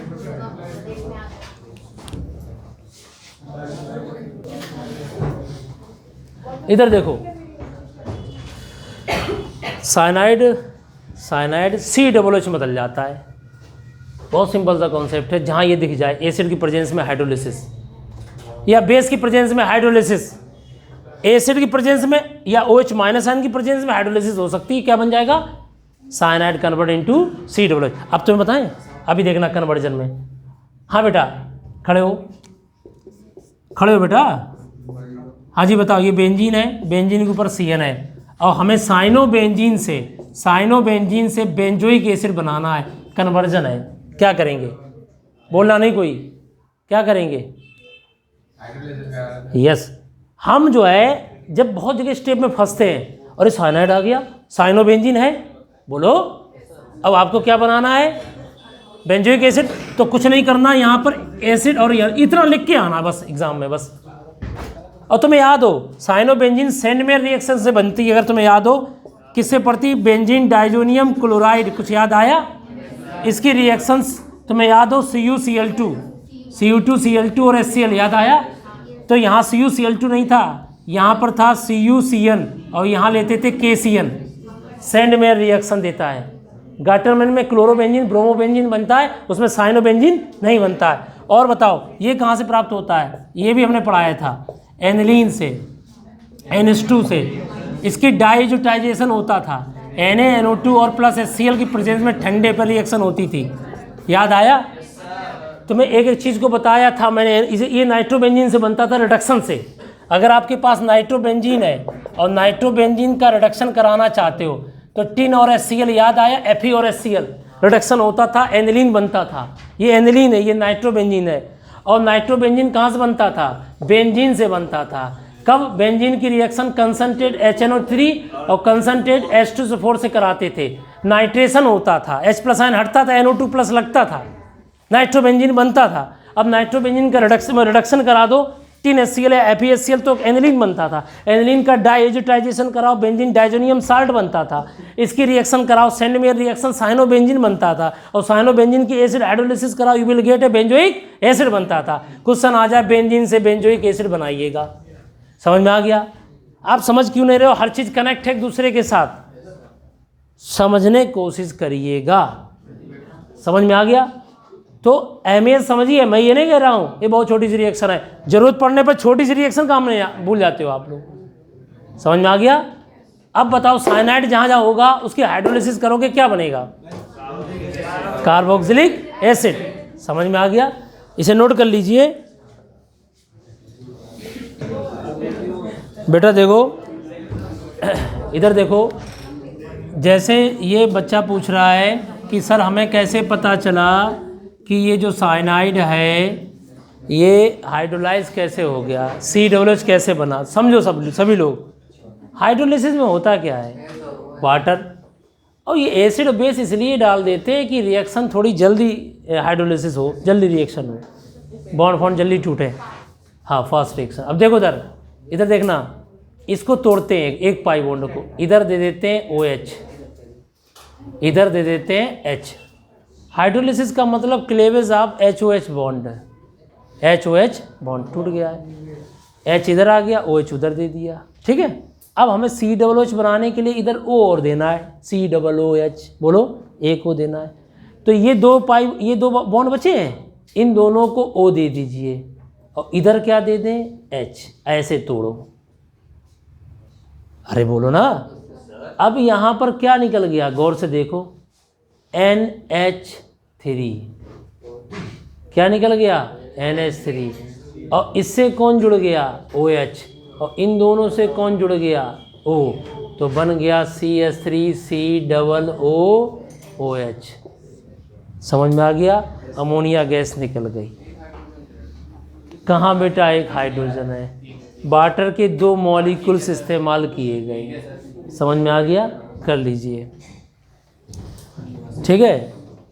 अब मैकेनिज्म की बात करें, और भी तरीके होते हैं, लेकिन तुम्हें हम जितना हो सकता है उतना बता रहे जो तुम्हारे लिए ज़रूरी है, ठीक है, समझ में आ गया। हमने क्या कहा, NCERT की एक एक लाइन पढ़ के बता रहे हैं, समझा रहे हैं, बुक्स अपने पास रखिएगा, ठीक है। पहला काम NCERT, पूरी एक्सरसाइज भी कराएंगे, ठीक है।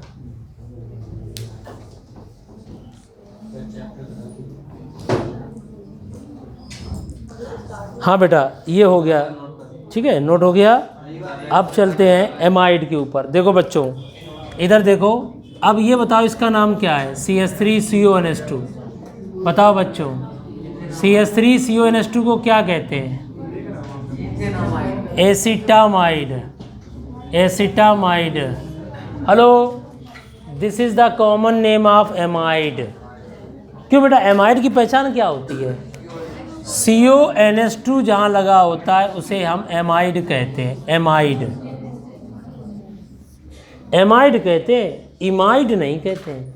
इमाइड वाला कॉन्सेप्ट अलग होता है, वहाँ CONH होता है, वहाँ CONH ये होता है इमाइड, ये होता है इमाइड, ये एमाइड होता है। ऐसे एमीन होता है, इमीन होता है। ठीक है, क्या ज़रूरत है मुझे एमाइड पढ़ा रहे इमाइड बताने की? पढ़ना पड़ता है, जहाँ चीज़ें ज़रूरत होगी वो। अब देखो एमाइड आया। एमाइड एसिड से बना हुआ डेरिवेटिव्स है, एसिड का ही डेरिवेटिव्स है। पता है, एसिड के डेरिवेटिव्स हमने स्टार्टिंग में लिखे थे, आपको याद होंगे। Acetic anhydride, Easter, acid chloride और ईस्टर, और एक एमाइड। इन सभी की हाइड्रोलिसिस करने से एक ही प्रोडक्ट बनता है, वो है एसिड। अगर तुमसे कोई कहे एसिड बनाने की 5 मेथड बताओ, तुम तुरंत लिख दो एसिड के डेरिवेटिव्स। कौन कौन से? Anhydride, amide, acid chloride, Easter, amide, और ऊपर लिख दो वाटर और लिख दो एसिड। लो सर, 5 मेथड हो गए, 4-5 मेथड हो गए। एसिड डेरिवेटिव्स की हाइड्रोलिसिस करने पर you will get a acid. तो सभी में कॉमन चीज़ क्या लेके आना था? H+H2O, H+H2O या OH-H2O, एसिड बेस। बस एसिड हाइड्रोलिसिस सब में लेके चले जाओ। Hydronium ion, hydronium ion, hydronium ion, hydronium ion, बन गया प्रोडक्ट तुम्हारा acid, acid, acid, acid, acid. चीज़ों को याद करने का तरीका सीखो। Acid derivatives on hydrolysis gives acids. This is a method of preparation of acid. तो एसिटामाइड हो गया, एसिटामाइड हो गया। अब इसकी हाइड्रोलिसिस कराते हैं। लो ऊपर क्या लिख के चले जाओ? H+ और H2O, और बिना के क्या बना दो? CH3COOH, और प्लस क्या बना दो? NH3। नहीं आया समझ में? अब तुम्हारे दिमाग में चल रहा होगा ये कैसे हुआ। अब खुद समझो, तुम्हारे सामने बॉन्ड कौन सा टूटेगा? ये टूटेगा। देख के देखो ना कहाँ पर बॉन्ड लूज है, यहीं पे है।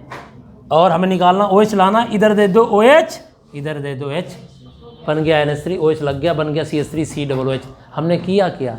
एसिड की हाइड्रोलिसिस, और बन गया प्रोडक्ट तुम्हारा एसिड। नहीं आया समझ में? आ गया? तो भाई तुमने क्या किया? नाइट्राइल की हाइड्रोलिसिस, एमाइड की हाइड्रोलिसिस, दोनों से प्रोडक्ट क्या बना? Acid. This is a method of preparation of acid. अभी और एसिड डेरिवेटिव्स हैं, अभी और एसिड डेरिवेटिव। अच्छा, तुम्हारे दिमाग में ये चल रहा होगा, सर ये एसिड से डेरिवेटिव्स कैसे है? तुम्हारे दिमाग में लग रहा होगा ये एसिड का डेरिवेटिव्स कैसे है? अरे भाई, एसिड अमोनिया को मिला दो, यही बन जाएगा। अरे नहीं समझे? अरे भाई, ये एसिड है और एसिड की रिएक्शन अमोनिया से करा दो, क्या बन जाएगा? CH3CONH2, एमाइड बन गया। तो एमाइड किससे मिलकर बनता है? एमाइड किससे मिलकर बनता है? और अमोनिया से। तो किससे बना है? एसिड से बना है एमाइड। तो इसलिए एमाइड इज एसिड डेरिवेटिव्स। समझ में आ गया? नोट कर लीजिए ध्यान से। कर लिया नोट? कर लीजिए, जल्दी कर लीजिए।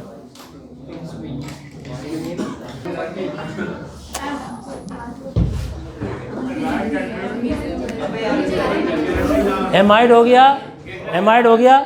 चलिए बताओ बेटा, अगर हम यहाँ पर CONH2 है, इसका नाम है एसिटामाइड नहीं है, इसका नाम है बेंजामाइड। बेंजीन से बना एमाइड है, बेंजामाइड। बताओ बेटा, यहाँ पर क्या करेंगे? एसिड की प्रेजेंस में क्या करेंगे? हाइड्रोलिसिस करेंगे। एसिड की प्रेजेंस में हाइड्रोलिसिस करोगे, इतना टाइम लग रहा है, क्या बनेगा? अरे भाई, हम यहाँ पर क्या कर देंगे? बेंजोइक एसिड बन गया, अमोनिया निकल गई। क्या किया मैंने? इधर OH दे दिया, इधर H दे दिया। बोलो। अरे अभी एमाइड था, वो एलिफेटिक था, CH3CONH2। ये तुम्हारा बेंजीन से बना एमाइड है बेटा, पीछे वो बेंजीन से बना एमाइड है, तो क्या है? बेंजामाइड होगा। और वो किससे बना एमाइड था? वो किससे बना एमाइड था? अरे एसिटिक एसिड से तो एसिटामाइड था, ये बेंजोइक एसिड से बना बेंजामाइड है। अच्छा ये बताओ इसका नाम क्या है? CH3COO। बताओ, ये हमने एक बार बताया था, कोई बच्चा बताएगा इसका नाम क्या? इधर बेटा खड़े हो, इसका नाम क्या है? Acetic anhydride. याद आया? ये एक मिनट आप खड़े हो जाओ बेटा। ये एसिटिक एनहाइड्राइड किससे मिलकर बनता है? किसका डेरिवेटिव्स है? एसिटिक एसिड का है। तुम्हें याद आया होगा, अगर एसिटिक एसिड के दो मॉलिक्यूल को गर्म किया जाए तो इसमें से क्या निकल जाएगा? तो क्या बन जाएगा? तो एसिटिक एनहाइड्राइड एसिड का डेरिवेटिव्स है। एसिड के दो मॉलिक्यूल्स को गर्म करेंगे तो एसिटिक एनहाइड्राइड बनेगा। इधर देखो बेटा, इन्हें खड़े करो। अगर हम लोग इसकी हाइड्रोलिसिस करते हैं, हाँ बेटा बताओ, इसकी एसिड हाइड्रोलिसिस करते हैं या बेसिक हाइड्रोलिसिस करें, क्या बनेगा? बिना कहे तुम्हें बोल देना चाहिए एसिड, कार्बोक्सिलिक एसिड। अब देखना यहाँ पर, इधर बॉन्ड टूटा, इधर दे दिया OH, इधर दे दिया H। इधर देखो CH3COOH और CH3COOH, कितने मॉलिक्यूल बन गए? तो बेटा एसिटिक एसिड को तुमने किसकी हाइड्रोलिसिस से प्राप्त किया? इसमें एसिटिक एनहाइड्राइड से। अच्छा एक मिनट, इसका IPAC नेम बता दो बेटा। एक मिनट बेटा खड़े हो बेटा, इसका IPAC नेम बता दो क्या है? इसका IPAC नेम बताओ। Ethanoic anhydride. Ethanoic anhydride. सुनो बच्चों, एक कार्बन दो कार्बन, एक कार्बन दो कार्बन, एथेनोइक एनहाइड्राइड। तो एक बार लिख दिया इन्होंने एथेनोइक एनहाइड्राइड।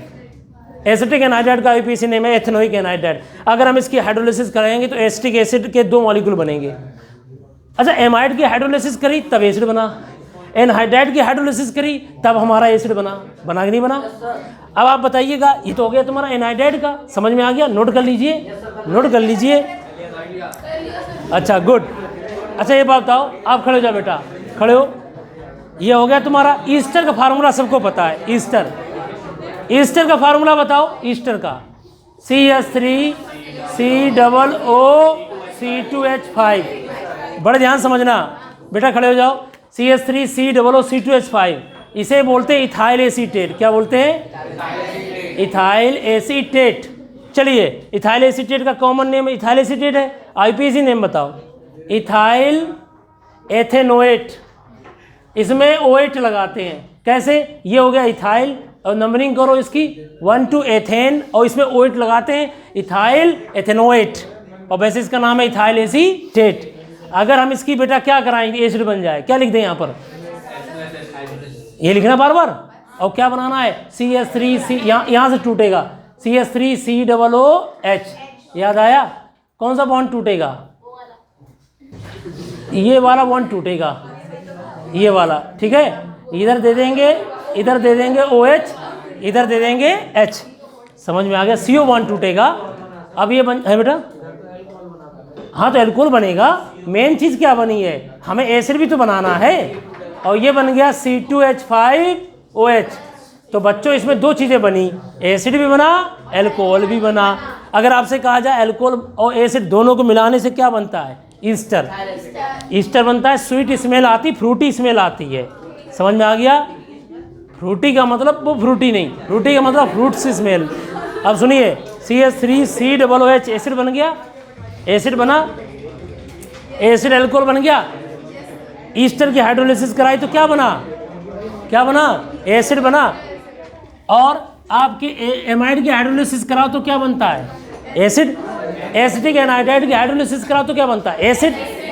और आपने अभी क्या बनाया? ईस्टर। ईस्टर की हाइड्रोलिसिस कराओ तो नाइट्राइल की हाइड्रोलिसिस कराओ तो क्या बनता है?